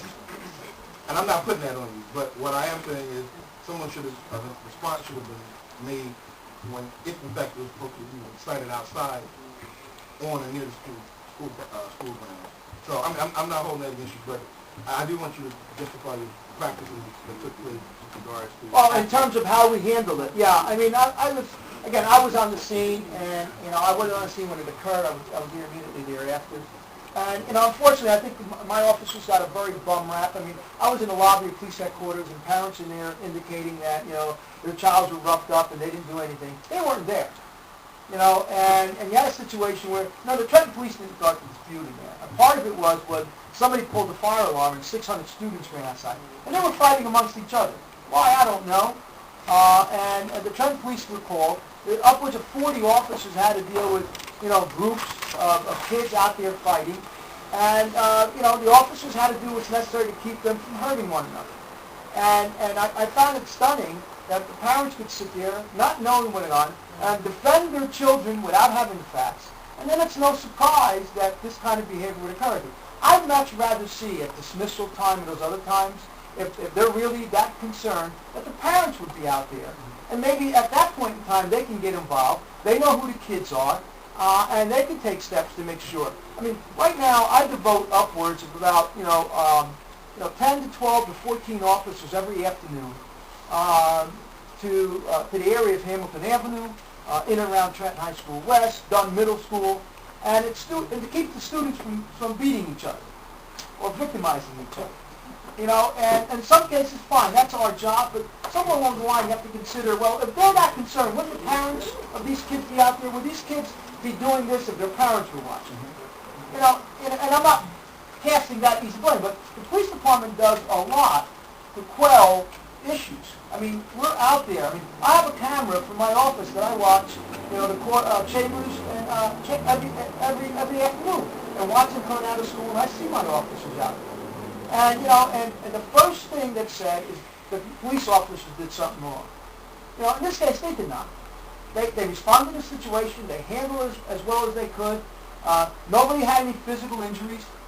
There was, I think, one young lady that was handcuffed. She was an adult, as it turned out. She was 18.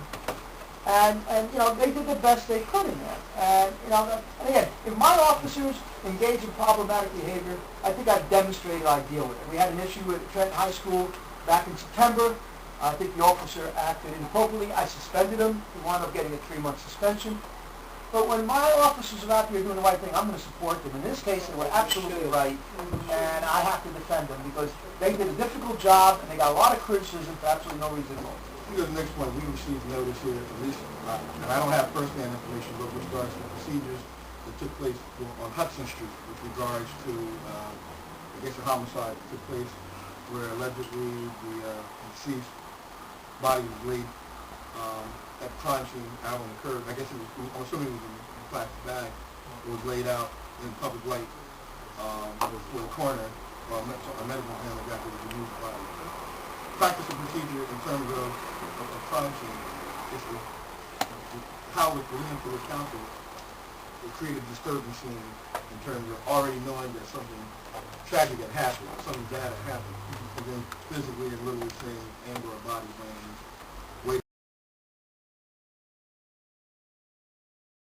hands, waiting for the enemy to come to give us the final release to pick up. I'll look into it. I don't know what the nature of the complaint was, but it's the first I've heard of it. My last 2 points, one is a comment more or less, again, with regards to taxi enforcement. Yeah. Once again, we had about 10 or 12 taxi drivers come to a public meeting, specify that they thought they were being harassed. Some of it was legit, some of it perhaps wasn't legit. I know one taxi driver said that he received 7 tickets for probably for flapping back at his mouth. But I don't know what restraint officers can utilize these situations. But to some extent, it seems like there was some excessive ticketing. Well, and that's more of a comment. Yeah. That's more of a comment. But let me say the last thing. Again, I am steadfast in the enforcement of taxi rules and regulations in the city with regards to spot checks, to cabs that are not clean, to cabs that are violating the law. I mean, one cab driver literally told us he was speeding, and he couldn't believe he got a ticket. And, we looked at him like, okay, so the law is you're speeding and you got a ticket flying in the city. Well, it wasn't justified necessarily. I mean, often you got to really have to do it to that degree. But I would ask that you just continue to be vigilant with the enforcement. Well, we've tried to be in response. I mean, I've been at council meetings, and again, just to ULs, I know that enforcement of tax regulations falls on someone else, but we've assisted.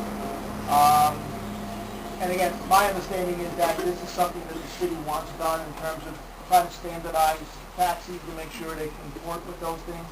I mean, and they have recourse. I don't. If one of my officers gave out that many tickets, you know, I want to shake his hand because not all of them deal with what they're supposed to do in terms of enforcing those regulations. So, two points.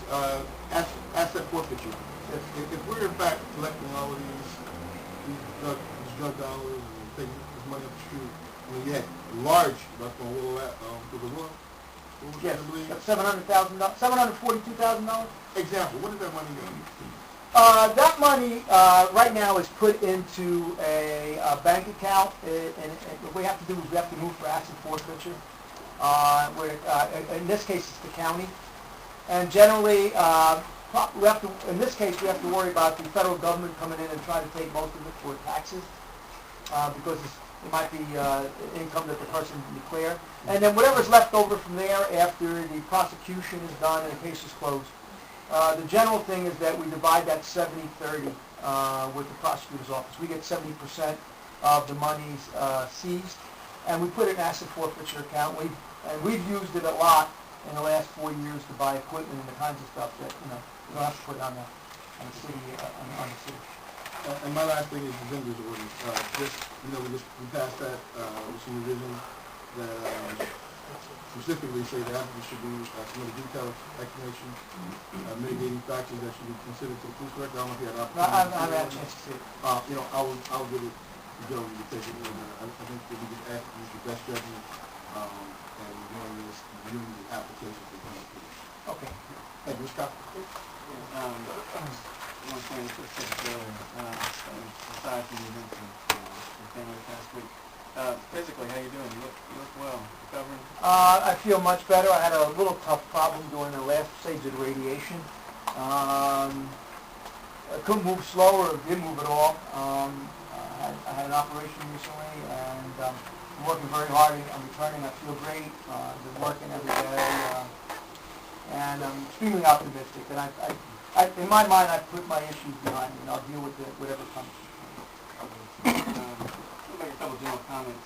And the first one concerns the horses. They seem like nice window dress, and I'm sure the state workers enjoy seeing them. Tactically, under the budget, I've got a question to use. Also about the foot patrol. Had a lot of folks from different neighborhoods talk about wanting to see foot patrol. And I see a need for it in the evenings, but also daytime, afternoons, for residents to meet their beat cops or cops who are assigned that district to know their names. And I realize that's done to miss. So maybe we can do more overtime. That's something a lot of folks have asked about. And finally, when we talk about the need for an integration of community, police, parents, and so forth with regard to crime and criminality. Concerning South Trenton and Mr. Villanueva, who was tragically killed on Friday, there's a lot of unreported crime, I think, in the immigrant community, particularly of concern in the South Ward and parts of the East. And my thinking is Mr. Villanueva carried a knife for a reason.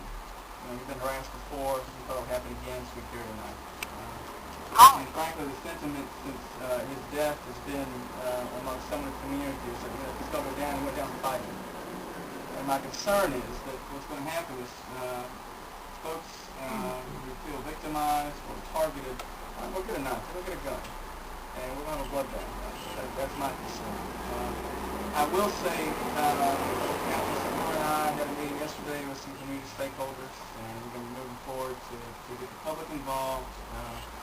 Through reporting crime, through getting to officers, realizing that a Trenton police officer isn't going to ask for a green card or immigration papers, they're going to ask about crime and what happened. And we're going to also enlist the businesses, frequently the bars. They seem to be going to or from. That's where a lot of the crime occurs. And so far we've had great cooperation just yesterday with the Trenton Police Department. So we're going to take care of the community ends with regard to that situation. The spoken, and I'm confident that the police handling of that, will meet us, midway in terms of trying to foster more empowerment and folks being more accountable to themselves as individuals, as businesses, as a community. So I thank you. Glad to hear that you're physically doing what you look for. Thank you, Mr. President. Thank you. Mr. President, Yes, sir. just before the director goes, Director,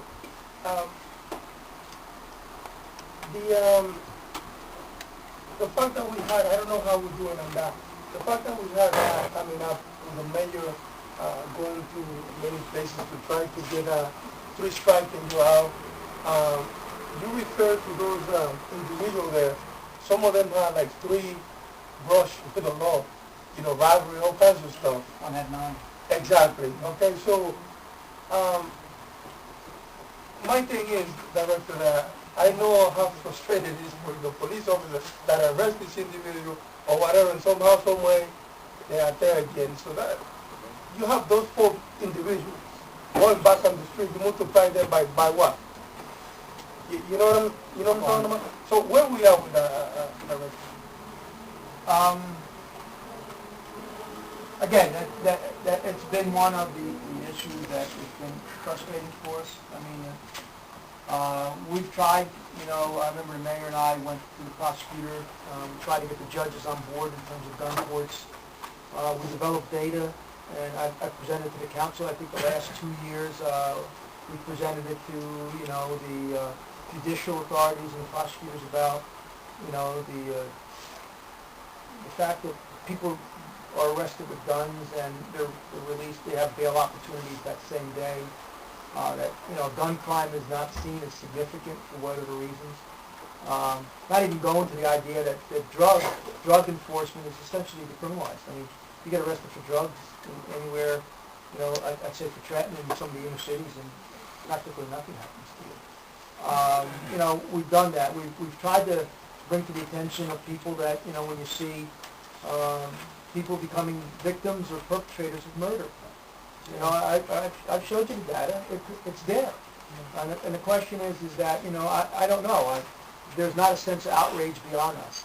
And I don't know what the reason for that is. Maybe, I think in the areas around Trenton, thank God it's happening there and it's supposed to happen there, There's a mindset outside of Trenton that, that we're importing gangs into the communities. And all they have to realize is the people that are in gangs engaged in violent activity are in their communities. The people that don't believe they have an opportunity, they don't have a sense of hope, and, that gangs make sense for them. It's not like we're dropping them off with a bus. So, we brought all of these things there. I mean, you're looking at, I sat in a room in Chicago. I had some of these commanders, all these commanders with me. And we had one commander, I forgot what city he was from, talking about the same things I'm talking about. We did, there was a town hall meeting, there was 100 chiefs of police. Anybody got any ideas to help this guy? I think, where's he from? Fred Orange? Just outside of Oakland. Just outside of Oakland. He had, if we think we have problems, we have no problems compared to what he was experiencing. A town just about our size. He had 78 or 80 murders going on. And the question is everybody's facing this, and has the same kinds of issues. And but there isn't a magic bullet. And I think there has to be a certain part of it that the community has to get angry and has to say, I want to do something about this. The cops have to be engaged. The councilman's talking about this issue with Hispanics victimized. We've been dealing with this for 3.5 years. I've gone to the meetings. In the South District, I put in a Latino community affairs officer and a commander. And their mission, I told them, is to go out and find that community that doesn't come to the CPAC meetings. Because when I asked them who was at the CPAC meetings, I said, how many Latinos go to those meetings, or Hispanics or South Americans? And they said, other than us two, none. And I said, well, there's something wrong with that. I mean, again, there's a significant part of the population in that community that's not engaged in the process, don't feel that they're part of it. There's a lot of things we need to do. Let me just say this to you, the meeting that he's referring to. We were called by that community over there. Yeah. The leadership in that community called us into that meeting. And the frustration, the way that they say was they say, plain blank, like that, it's too much already, we have taken too much. They used the good old quotation from Roberto Duran, no más. But that's what they say But just to be fair, Councilman, you've been part of it. How many times have we go out to the tavern owners, all right, and who are serving the alcohol? The same taverns that were masking prostitution trades. The same taverns that are serving watered-down drinks and exploiting the workers in there. The same taverns that let them walk out drunk at 2 o'clock in the morning so they can be victimized for whatever money they have left over. I mean, that's the same business community that I've dealt with. And while I've been at those meetings and they want things done, I haven't seen them take the steps either. You know, there's that whole other part of this equation. But they are now, though. Man, if I may, we will go into our business. Right. I mean, it does, I mean, and we're not putting on you. No. It's just Again, explaining, the community itself. 3.5 years, 4 years that I've been here, we've met with them, and we've talked about some of the things. You know, a lot of these, and I'm not going to engage in it because the press will talk about we're blaming the victims, but most of these people can't defend themselves because they're coming out of these places at 1 or 2 in the morning, and they're going into alleyways, and they're putting themselves in positions to be victimized. And the question is, how do we educate them not to do that? It's the same way, you know, we reduced auto theft by 60%. How do we do that? Well, a third of the problem in Trenton is people leave the keys in the car with the engine running. You know, and that's public education. That's not crime fighting, but that's what has to happen here. You know, we can help them if they also choose to help themselves. This incident, you know, maybe take something good, maybe a catalyst to do that. Yeah.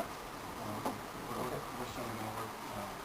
Yeah, I mean, I think that even Captain Sky and Jelly actually can be very instrumental in putting, you know, some of these effort. We'll do whatever we can. We're committed to try to do it. They now want to do. They want to come up now and do because they know they've been attacked too much, and maybe they're waking up now, Director, after 3 or 4 years.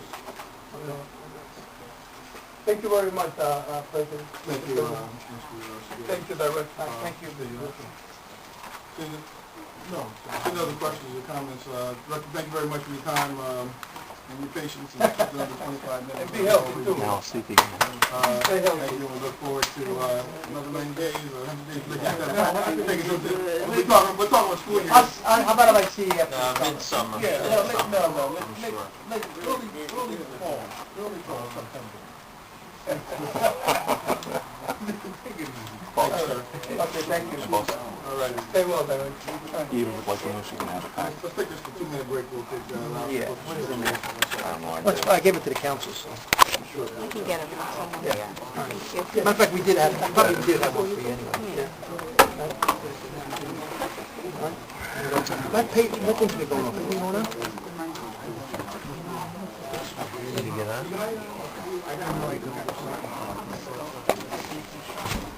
Get out this way.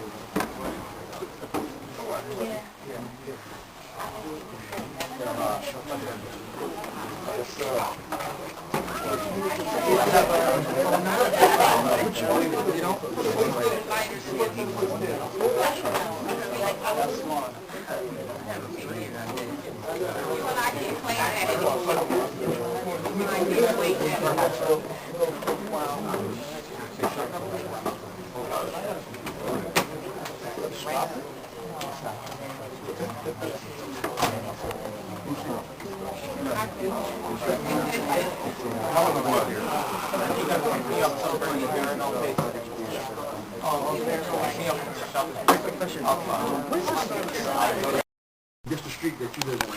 Yes, well, so elated to see everyone. I've been out for not feeling well, but I'm back in full swing, and I'm going to pick up the pieces where I left off at. All right, welcome back. For those of you who don't know you, Ms. Perry, please state your name. My name is whatever you want to say. No, Let's say D. Perry, and I live here in the city of Trenton with these wonderful people. I have a few issues that are very brief. But I can say one thing. I'm so glad to see my little director. That's my man. I'll tell you. I mean, we go a little ways back. But he's very sincere in what he sets out to do. I worked with him when I was up at the airports and different things. So we go a little ways back. But anyhow, I'm so happy. The police have been very, very responsive in addressing the needs of the citizens within the community of where I live and other places. And whenever I would call, I would get things done the very next day. And this is a plus. what we were experiencing, people coming through, and these bars, I'm going to tell you truthfully, I've been saying this ever since 1997. They need to have, it may have to go before the state legislative branch or whatever. They need to close them down a little earlier. This all-night thing, when I was young coming up, I was in the house by at least by 10 o'clock. But this smoking and drinking and what have you, it has got to stop. And another thing I want to point out is that the housing department under Dr. Pucciati, who I've addressed, his staff has been very, very courteous and supportive of the areas. And thanks to Mr. Everybody has been very supportive in cleaning up the neighborhood and various neighborhoods throughout, and also the demolition of old dilapidated houses. Hey, you know, we're on a roll, and I'd like to see us, this city, and this great state of ours, and this being a capital city, become among the 10 and as one of the best that we can have. Right. And by doing this, all the citizens have to get on their feet and get out of here and communicate with our leaders and the directors of each department. And I have done so after I recuperated from this little illness. Another thing, the street department have come by. I make one call, they come by and remove the wild vegetation from Hillside, New York Avenue, and now they're working on Sylvester Avenue. And the paving, oh my, I can dance and skate or do whatever I so doggone please. Yes. I mean, it's just that clean. I even put in for street cleaning. And they come up there and they did a wonderful job up in that area, Phillips Avenue and Sylvester Avenue. That vicinity. I was trying to get also Montgomery Street and other places. I must say, our dear Senator Turner, she has done a wonderful job. And you should see the letters, and I will make you a copy of it. And everything I've asked so far has been accomplished. These are the people that we need to have in office, along with our dear little council people here and others that are really supporting the effort. I mean, you know what? It takes everybody's participation, not just 1 or 2 or 3 people, you see. And I tell you too, brother, I had never thought that I would see anything like this. And these old overgrown trees, that's another thing. I want to get with my little friend that was sitting here talking at the director. They're going to finally cut down some of these doggone trees, or we're going to have a blackout, and I have plenty of candles and flashlights. Because some of these overgrown trees, especially PSE and G, when I used to work up at the airport, I was the one, and I'll bring you the pictures and let you show. I cleaned up the whole doggone airport myself, working with the Port Authority police and the maintenance people up there, and I have it in writing. We can do things. And these trees, like I said, a lot of them are shedding light. That's why people are getting knocked over in their behinds and heads and backs and everything else. And going down these alleyways. Come on around. I had said some months back before I was stricken that I was going to turn around there and rent a bus, or I'll take each one of you, myself, in my car, and take you around and show you the areas that have been, shown great improvement, that you'll want to bring people around to visit. And thanks to those staff of the city, the county, and the state, everybody working with me, I get calls always from the Quinnipiac College, from California, from Washington, D.C. They invited me to come down to the House of Representatives on several occasions. You see, I have this in writing and can show you right out. And I mean everything that I'm telling you. We got to get up and get on our horses, and I'm telling you, don't wait till election time comes. I want to see these people out in the street now, everywhere. Everybody get up from here and take a little tour through the city and get a first-hand look at what's going on. And I guarantee you, when you see the big headlines in the paper, you'll say, boy, that chick certainly knows what, or this old woman, or whatever you call me, she certainly knows what the heck she's speaking of. And I want to thank you all very much for your attention. And you can call me at any time. I'm published. I don't have to hide from nobody. Yes. You know what I mean? Just come on out. And I want to hear from more of you as soon as possible. Thank you for your attention, and God bless you all. It's good to be back with you. Good to see you, Ms. Perry, from the little council folks. Thank you. I'm glad you get off a horse. I can believe about to say something. Anyone else want to offer some good? Yes, sir. Good evening. Zachary Chester, 1405 Stuyvesant Avenue, sorry that the police director left before the public was able to say some things. The public's allowed to say something. He didn't leave for that reason. He gave a presentation to council, and then he left. I mean, the public has not been stifled from being able to say anything that was wrong. But what I was saying, and if you didn't understand what I was getting at, was to be here during the public comment, we were able to say something. But anyway, what I'm standing to say is that, you know, when the police director talked about the crime and we talked about people being robbed and killed, I'm curious to know how many of those individuals are employed, the victim and the perpetrator. I wonder if any of them, you know, I know the victim probably has a job, but I wonder if the perpetrator has a job. And I'll get to my point down at the end. And then one of the questions that I have is the 4-on and the 4-off. And I understand that there's negotiation going on with that. And I understand that there's a cost, from what the director just said, that the union is asking for this large amount of money. I'm just thinking, if we're paying $7 or $8 million so far, and it's May, in overtime, I'm just curious to know, what is the union asking for? Are they asking for $10 million? Are they asking for $15 million? And my point is, maybe we should pay what the union, since we've already paid this money in overtime, maybe we should have looked at what we were paying in overtime and put that money up against what the union is asking for. And maybe we could have solved, because it seems like to me, and I've heard this a number of times, that our problem is the 4-on and the 4-off. And if the unions are saying they want X number of dollars to end the 4-on and the 4-off, then maybe we should look at what we're paying in overtime and see if we might use that money to get to where we have a police force on a regular schedule. And then my question is, what is, you know, how do we change some of these policies that the director is talking about that hinders him from doing his job? Maybe that's something we need to begin to look at. How do we make the director's job easier? You know, we need to look into those policies that he just talked about that's hindering him from doing his job. And then the other thing that I wrote down here, that I just wrote jobs, education, economic development, and training. I just think if the victim, the perpetrator, had a job, then we may not have the crime. Because everyone's working, everyone's making a living, and we don't have one robbing the other because they all are making something.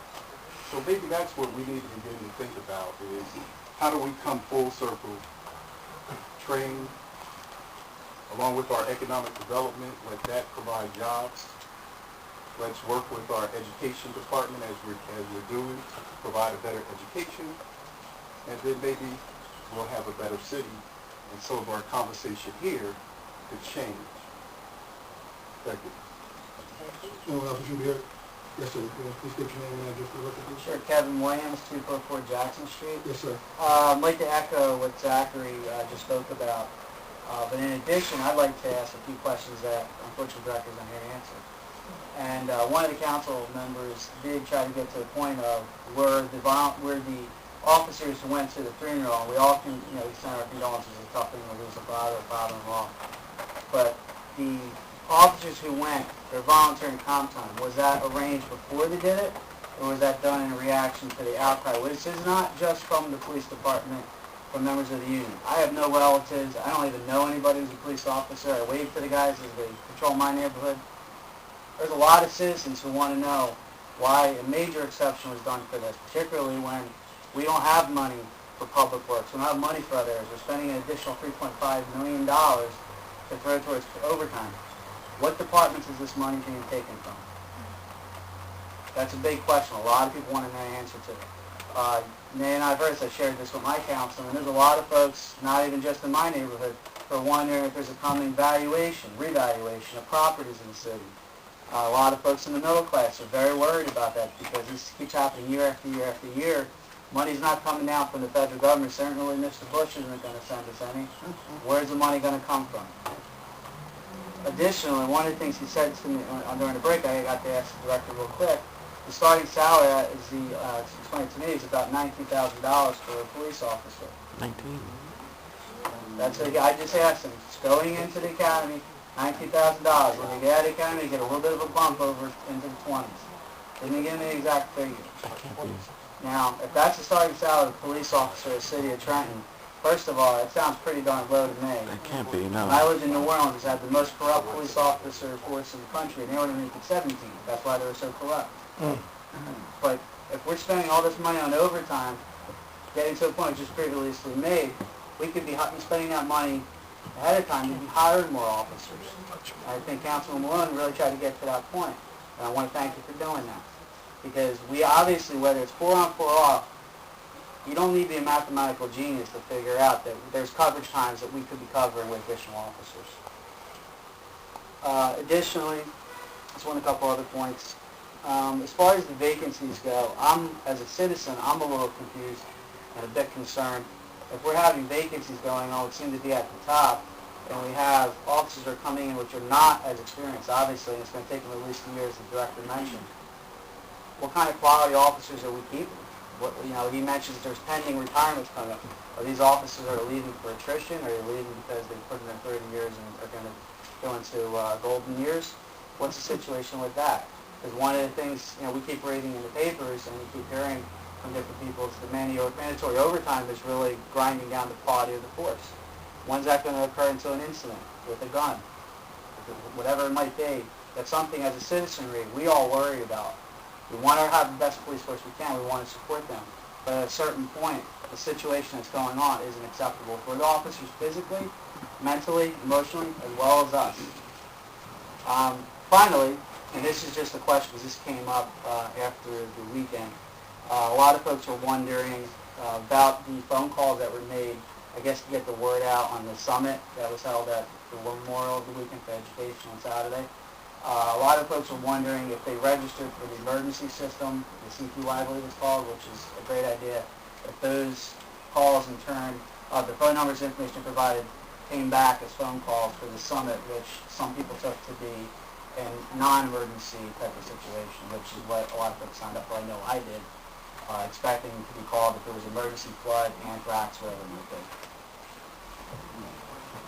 So do you want to respond to the use of the citywide? I don't know if it's a 911 system. Well, that's a lot of folks. It can be used for emergencies, but it can also be used for other informational purposes as well. I mean, I think I asked that question one time, and it's a valuable system. Yes, sir. Let me give you a little background on it. Connect CTY has been used now for about 120,000 phone calls. We plan to do it again for Memorial Day to alert people to the fact that there won't be any trash pickup. That's not an emergency. No, that's not. It's a public notification. We have people, we have people who constantly come here and constantly say the garbage is not picked up on a certain day. The only other way to notify them, to take the issues that are not notified them, is to get right to the mails and the phones and so forth, and then begin an enforcement process from that point. Yeah. The short answer is that we have emergency notification, obviously, in that case. Just recently, we had an incident where a 2-year-old was found by the police, and we were just about to make the call when they found the parents. So we obviously are equipped to do it in that kind of a situation first and foremost. But it's also been used, and I've done a little research with other communities around the country, with about 11,000 cities that use this system, along with ours. And a lot of people use it a lot more than we do, for all kinds of public notification. You can always have your name removed. We had, I think after 120,000 phone calls that we've made so far, we did have one gentleman call me who has his name removed. And we have that option. Just if I might make a suggestion, maybe just get some information out that it will be used for non-emergency purposes, because a lot of people, at least in my neighborhood and some other folks I talked to, think it's only for emergency flooding, etc. Yeah. The city had information to get out to the country. It was announced in all dimensions, in terms of public notification as well as emergency. But obviously, we can reiterate it. On the backside, I know I ran into a parent said she was glad she got the call to remind her to do that. And she was very appreciative of that. Anyone else wishing to be to my left? Let me just work my way around. Yes, sir, Mr. Clark. Can you state your name and address for the record? Yeah, Mr. President, members of council, to my councilman, the Honorable Gino Malone, my name is Leon Clark, 323 Walnut Avenue, the East Ward, the Wilbur section. First thing I wanted to ask you about, 3 weeks ago I brought up about the cat license. Where we stand at on the cat license? I don't think there's no stand. We haven't received anything. You still ain't done nothing about it, okay. Secondly, Ms. Renee with her report about the slum landlords. Hasn't been scheduled yet. Okay. Well, I'm going to keep on. I'll be back the next meeting. Now, on to what was put in the paper Saturday pertaining to me and the charge about the police department or your inspection department revealing confidential information, which somebody did. Well, let me caution you right there. I received a call yesterday. For some reason, there's a rumor mill that you believe that I had something to do with that. That I made a call to someone who ratted you out, and then a group of people, in terms, threatened you, assaulted you, or made comments with you. Well, let me clarify myself for the record. Yes, sir. Okay. First of all, I didn't know what you were talking about the week you came in. I attempted to try to clarify what you were talking about. And once I got an understanding of what you were talking about, then I went back and I asked questions with regards to who was at a meeting, what took place. I found out subsequently the gentleman who came to the meeting was one of the people who approached you. And I told him, one, that he shouldn't do that. Two, he made mention that he would close up his property. But for the most part, I had nothing to do with that. I had no knowledge or no information on what you were talking about. Nor would I ever sick somebody on you or threaten you or have some group of people go after you over slum laws or over any issue. And if you feel that way, I'm sorry, because I thought you knew me a little bit better than that. Well, I thought you knew me a little bit better. Now, can I get back yet? Well, the thing that you think that I was trying to hurt you is totally... Well, my enemies, I know for a fact now, are in this room. Well, I don't... And I'm going to keep the pressure on the slum landlords. I'm talking about myself. Because they bankroll in this city. I'm talking about myself. Okay, you can go on. I'm talking about myself. No threat from me has come to you in no shape, form, or fashion. Well, I know the Trenton Police Department know some people got it out for me. Okay. Because they brought them right to me. I'm not talking about the Trenton Police. I'm talking about Paul Quintella. Well, are you guilty about something, Mr. President? I'm not guilty about it. Okay, so what are you justifying? I'm not going to allow anyone to go out and... But do you hear Dion said that? I didn't say you said it. No, I'm not saying. I never said you. Well, so what are you what is it even for you to comment about? A lot of things in this room that go all over the place. And we try to keep things... But isn't it public comment? Dion do have the right as public comment. And I'm responding back to comments that you made in the past. Okay. And I'm telling you, with regards to the rumor mill, I didn't say that you said anything. I said with regards to the rumor mill, there are some people who believe, have stated to me that you believe that, quote unquote, I ratted you out. And I'm telling you that's not the case. That's all I'm saying. Okay. For me. Continue on, sir, please. Okay. Thank you. Okay. That's why I felt as Mr. Chester felt too, that I wish Director Santiago would have stayed, because I had a chance to say what I want to say, but I want to say it in front of everybody. Captain Messina made a couple remarks in that article about things shouldn't have been said and this and that, and about what he don't believe his police officers would do. Those same police officers was the ones who videotaped him sleeping on the job. And ain't those the same police officers that revealed to the public that half of these city cameras that they got around the city is not working? So what would those same boys think of somebody like me from Walnut Avenue by snitching on me to somebody on the street? Because you can say whatever you want to. I went to the Internal Affairs today and filed a formal complaint. And the people told me I was at a CPAC meeting a couple months back, and the leader of the Blood sat right there, and I spilt my whole guts out to the group, and the police never said a word. This is at a CPAC meeting. Now, this is something else. Now, you hear me? This is something else. This is at a CPAC meeting. Yes, a couple months back, because that's how they was trying to justify what happened a couple weeks ago over there on Walnut Avenue. But no, this woman that said what she said to me a couple weeks ago was in detail. Dion, you had a meeting with the police department and you reveal such and such and such and such. But that is so dirty of the police department to be sitting right there in the room with us, and the leader of the Bloods is sitting there, and I'm going on and on about these slum landlords, and say, well, Dion, they guys will take that and run back to the Wilbur section and tell people those properties that you are complaining about, those gang members are living in there. But Dion never said that. I said a bunch of undesirables. And that could be a child molester. That could be an illegal immigrant. That could be a thief. That could be many things. But to put certain words in my mouth, I know what I said. And I still go to my grave tonight believing that somebody in this room is an undercover slum landlord, and they bankrolling them, and they going along with it, and I'm going to drive the point home, I'm going to drive it home, I'm going to make somebody do something to me, and then I'm going to do it to them. I know what it's going to take, because my enemies are in this room, and I'll go to my graves now. I know what I'm talking about, because those slum landlords got plenty money, and somebody like me, hey, they pay it. I'm tired of hearing it. I'm tired like Stuart O'Donnell over there on Walnut Avenue, where all that chaos happened Saturday. I called my councilman right away. I'm on the phone with him as the cops go speeding down the street. And the Director Santiago was wrong. It was a ride on Walnut Avenue, because my father's sitting right here, and they said they ain't never seen no SHIT like that, what they witnessed Saturday. And the thugs were saying, well, I ain't got no charge, so F the cops, let them come on. Now, I'm telling you what God loves. Again, Paul, I'm being for real with you, because this is my life. This is my life, I'm telling you. This is the deal. When you say this there, the remarks was made outside of you, who you are. That's it. Yeah. Anyone else wishing to be heard? Yes, sir. You state your name, sir. My name is Nicholas Stewart with 679 Lamberton Street. Yes, sir, Mr. Stewart. And I'd like to let it be known, I'm a community activist.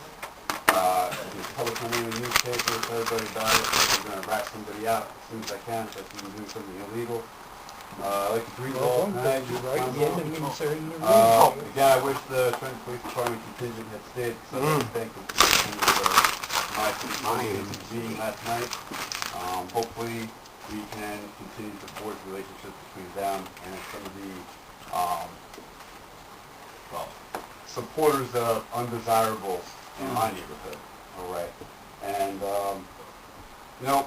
we had Director Santiago speaking this evening, and I want to say that he had many good points, and I did agree with a lot of what he said. I think a lot of the problems that Trenton's experiencing begin in the home. All right, the lack of faith or parental guidance and economic development, whatever the case may be, the first part is the home, because it's an example from the parents, from the immediate family, etc. I believe that the incident that was handled over on Parkway Avenue and West State Street, that the charter school was handled as best as it could be. I understand that the police were responding to some chaos, and essentially, we need to support them more. Again, where were the parents? I mean, he's right. The parents aren't taking these kids up from school, they're walking home, taking the time, they're fighting. I mean, we have police officers outside high schools, middle schools now, elementary schools, all right? We've got metal detectors. I know this is not just Trenton. I know it's not just Trenton, but why? All right? It begins in the home, okay? Now, I want to support the police as much as I can. And by doing so, we've organized things with my civic association. We have all their phone numbers. We call them. We've got 989 drugs. We've got the ABC hotline. We've got personal cell phone numbers. We make phone calls, but we still haven't seen a lot of the support we desire. And what Director Santiago said he was willing to offer. All right, now, just to discuss that particular theme, okay? I'm a little upset about this whole process. I believe that we're kind of backing and forthing a little bit. And I think that if this was something that was not conducted properly, some process wasn't followed properly, he just needs to come out and say it, okay? The to say we don't have time to offer information to a reporter. You're a public official. You're a public figure, okay? And it's important for the public to hear what you have to say. For you to blow off a reporter and then to have to write that down, it makes you look bad, okay? And I know he's not elected, but, you know, administration's changed. Like I said, I like some of the things he said, so I hope that the next time something like this happens, that there'll be a little bit more transparency. And if there was a policy already stated, whether it was written down or was something that was kind of standing because it was just passed down through generations, well then, why shouldn't they just admit that, well, you know, these officers are volunteering their time right now, instead of waiting until today is said. Right? I mean, open information, a nice flow of information would be very helpful in civic government, etc. Now, most specifically, you know, I live on Lamberton Street, as I said. It's around the corner from the 300th block of Center Street, where the director said that 4 individuals who all had criminal records, they're all minors.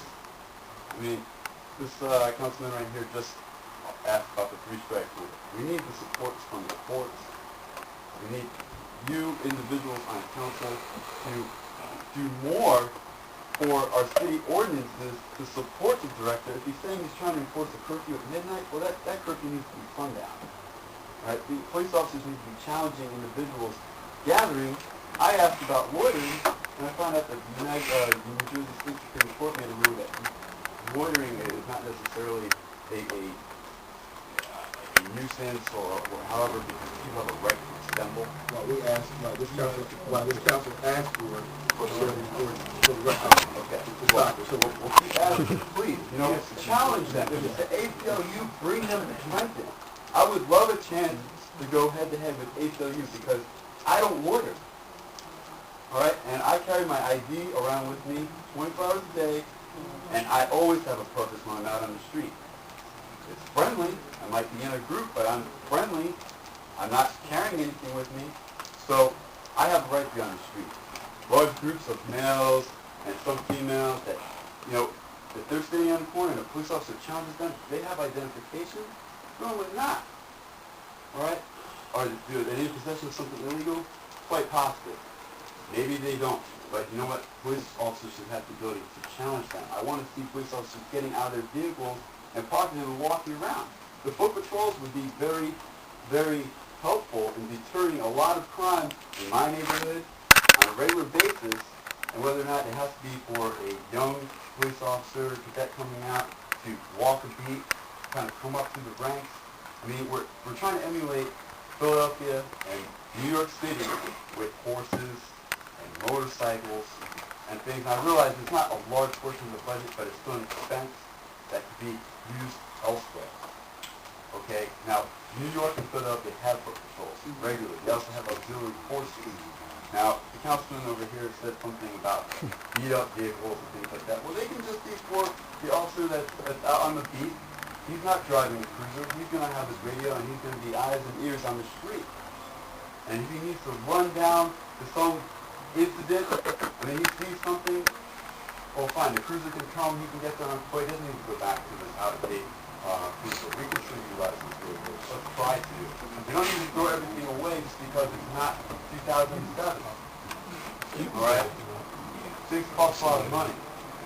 Now, one thing I like to do, again, I mentioned making ordinances to support the police, us as citizens who've elected you. Right? You are a legislative body. I've heard it mentioned in this room many times, but there hasn't been any recent resolutions or ordinance drafted by specific members. Actually, if I may, Yes, ma'am. I've had legal deal with several, including gun issues Right? and strengthening our abandoned property. So we do this. Some of us do it very publicly, Right. and some of us draft ordinances and send them to You know what? so that we can do. Campaign season's coming, ladies and gentlemen, and do it publicly. Let people know that you're in here working, because quite often it appears that, we see resolutions that brought before, we haven't had an ordinance change. Look at some of these things. Let's get tough. I don't mind going inside. I like my house. I want to be able to walk around and everything. I'm not afraid to. But for those people that are conducting business on the street, well, they need the streets, right? So take their ability to be on the street away. Give the police the ability to challenge them if they look suspicious, as well as just work with everybody in Trenton who wants to make Trenton a better place, because I know there's plenty of us. Thank you. Anyone else wishing to Right here. address council? Excuse me. Yes, sir. My Name, name address for record. is Joe Harrison, 15 Swan Street. Yes, sir. Mr. Singh keeps talking about crimes down. I don't see it. There's people I know in the neighborhood who are afraid to walk in stores, and if they are walking in the stores, they're probably going to be carrying them out. And it's a shame that we get all these slumlords that come in the city, buy these properties up, and you get the drug dealers moving in there, and the people who are paying their taxes, paying his salary, and when somebody has a question, ask him, I can't respond to that. That's his response. I've never seen a guy in my life with a swelled up ego and needs so much ice to put on his head to get through that door right there. When you sit there and people ask you a question and you take offense to it, I can't believe how you're getting paid by this city and you don't have the common courtesy that being in there attacking everybody when they ask you a question. It's a 4 on, it's a 4 off, it's this, it's that. All I hear is excuses from him. We've had a mayor here for 16 years. Crime's supposed to be down. We've got no jobs here. We've got no businesses here. But everything's looking good according to him. So I don't know what fantasy world we're dreaming in here. But, the slumlords, kids on the street. He says ordinance about the kids on the street. I have a neighbor next door to my house, 11-year-old kid. That kid's on the street 2 o'clock in the morning all the time.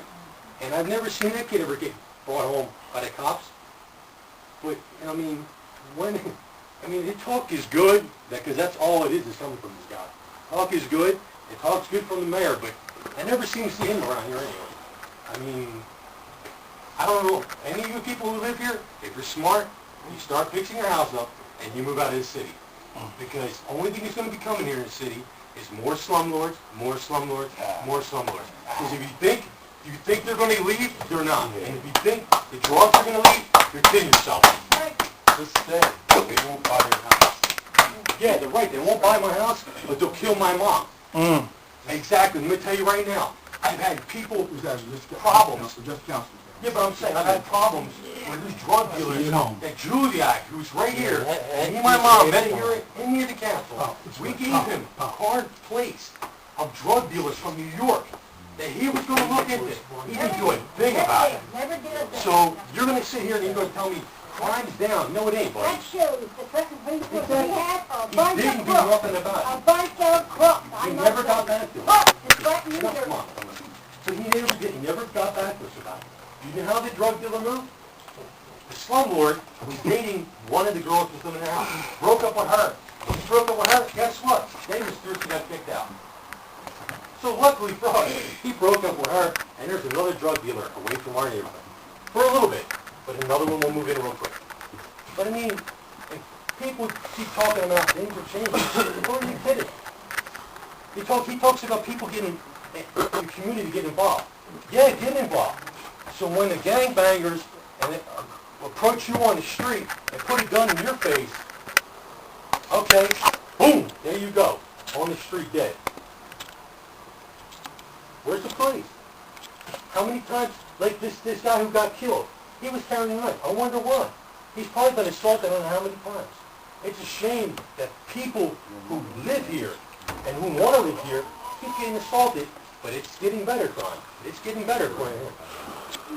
I don't know. I don't know about you guys, but I just don't see it. I haven't seen it, and it just, I've lived here all my life. I've gone to Trenton High, which I got jumped in that school, and he tried to make it seem isolated. That school has had problems over the years. Over the years, it's had many problems there. And, I don't know. his outlook is that it's getting better and it's rosy, you know, but I don't see it. Thank you, sir. Yes, ma'am, sir. Please state your name and address for the record, please. Patricia Stewart, 679 Lamberton Street. I wasn't going to say anything, but I felt compelled. One of the worst things you can do is say, I'm going to sell my house and I'm going to leave the city. Enough people do it, and you might just as well say, well, the hell with it. I personally drew a line in the sand. I'm not going anywhere. The undesirable element in Trenton is going. They're going to move. I'm not. And the city does need a good advertising campaign to attract people to buy houses. The other thing, too, with crime. Yeah, I know it's frustrating. I was horrified that this man was beaten to death. I had a shooting about 10 days before that right across the street, apparently. And like it or not, crime, society has always had crime. And some crimes are worse than others. If you want, the next time we have a meeting, I'll bring you some statistics. The only perfect place is in the grave. And I'm in no hurry to get there. So please, I know it's discouraging, it's frustrating. Believe me, there are times I'd love to take a semi-automatic and just mow them all down, but I can't. It's just take a deep breath, and we're not the first city that's ever gone through this, and even last. And one of the things that we have to do is anyone who wants to save this city has got to go out and say, no, I am not going to yield to a drug dealer, to someone who has to steal a can of beer. They're going to yield to me. So, thank you very much. Thank you, Mr. President, for your indulgence. My name is Wayne Brown, and I live at 40 Carroll Street. I'm under a recovery phase of some of my finances and properties, and I was having trouble with an old property, executive of estate, which I'm trying to prosecute now. I'm on approximately 22 or 23 felony convictions, felonies, and I inspected some of my property, and I seen that there was construction going on in some of my properties. That I researched. Without your knowledge? Yes, without my knowledge, and no funds on none of my properties was sent to me at all, and I have no knowledge of any income coming in off my private companies, and also all this WBE Inc. WB corporation or company, what have you, how this is addressed, Inc.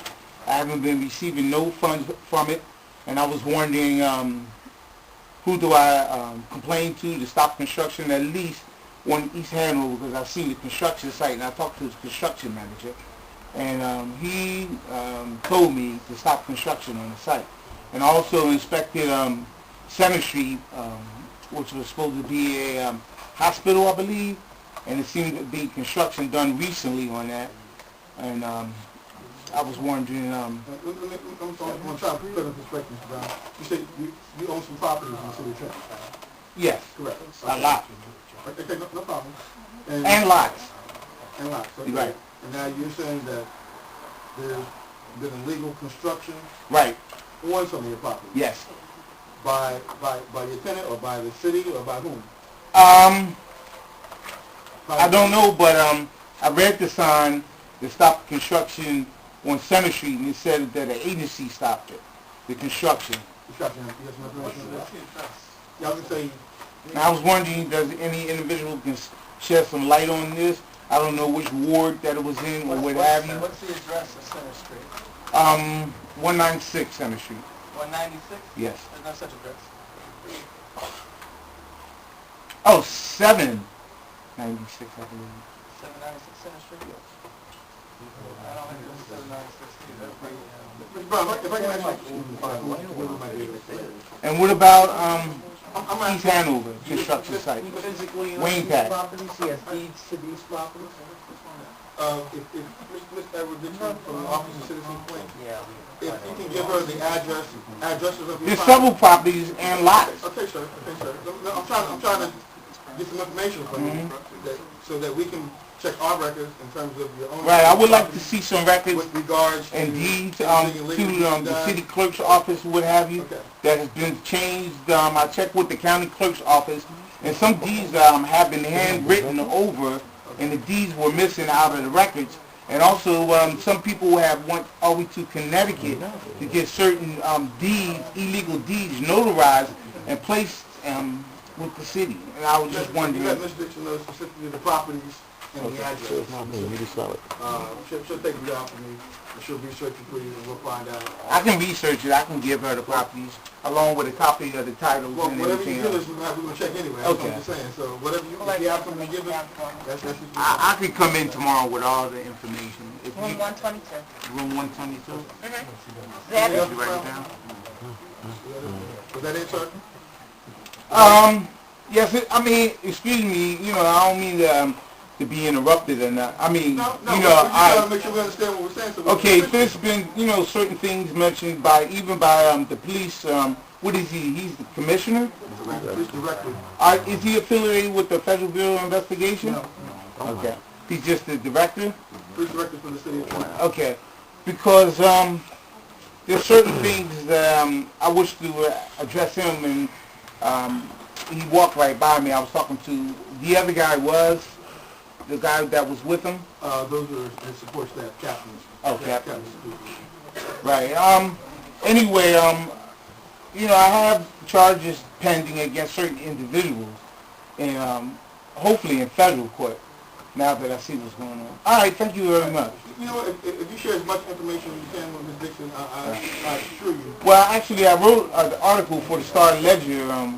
But if you share as much information with her, she'll research this and she'll go see. Okay. Thank you. Thank you. Yes, sir. Very Paul Harris, 137 Center Street. Please, may I recommend that when the men and women downstairs wand us, that they check our breath, that we don't smell like alcohol, please. So when we do come in here, we do know what we're talking about, and we're not being disruptive. Please, I would appreciate that very much. I smell alcohol, and I wonder where it's coming from. But it's important that when we come in here, we're all about business. I just wanted to put that on the record. So when we speak, we know what we're talking about, and people can listen and act, because that's what you're here for. The other thing I wanted to say was that when folks are here to address council, it's important, this is the second time I've seen it, that we not take defensive positions, not jump out of our seat, not raise our voices, and it's totally inappropriate. And you know who you are. I'm going to ask you that you not do it, and that when someone brings an issue to council, that you listen, and most of you do listen. You listen with your eyes, you listen with your body language. Some of you don't. Some of you get animated, and it's unnecessary. Because again, that not everyone's a public speaker. Not everyone's able to come out and speak.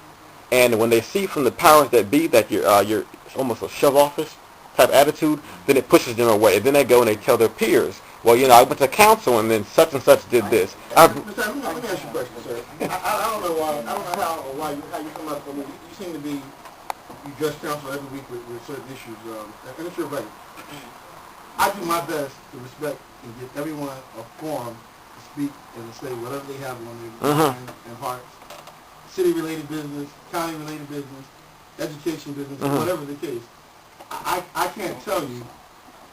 I don't understand how you crafted these opinions of us as a whole, collectively and/or individually. If you see a member talking on the side, it doesn't mean that member's not paying attention. Somebody may have capped that individual from the side. We all have other business. It doesn't distract from anything that anyone has to say. We listen to everything that you say.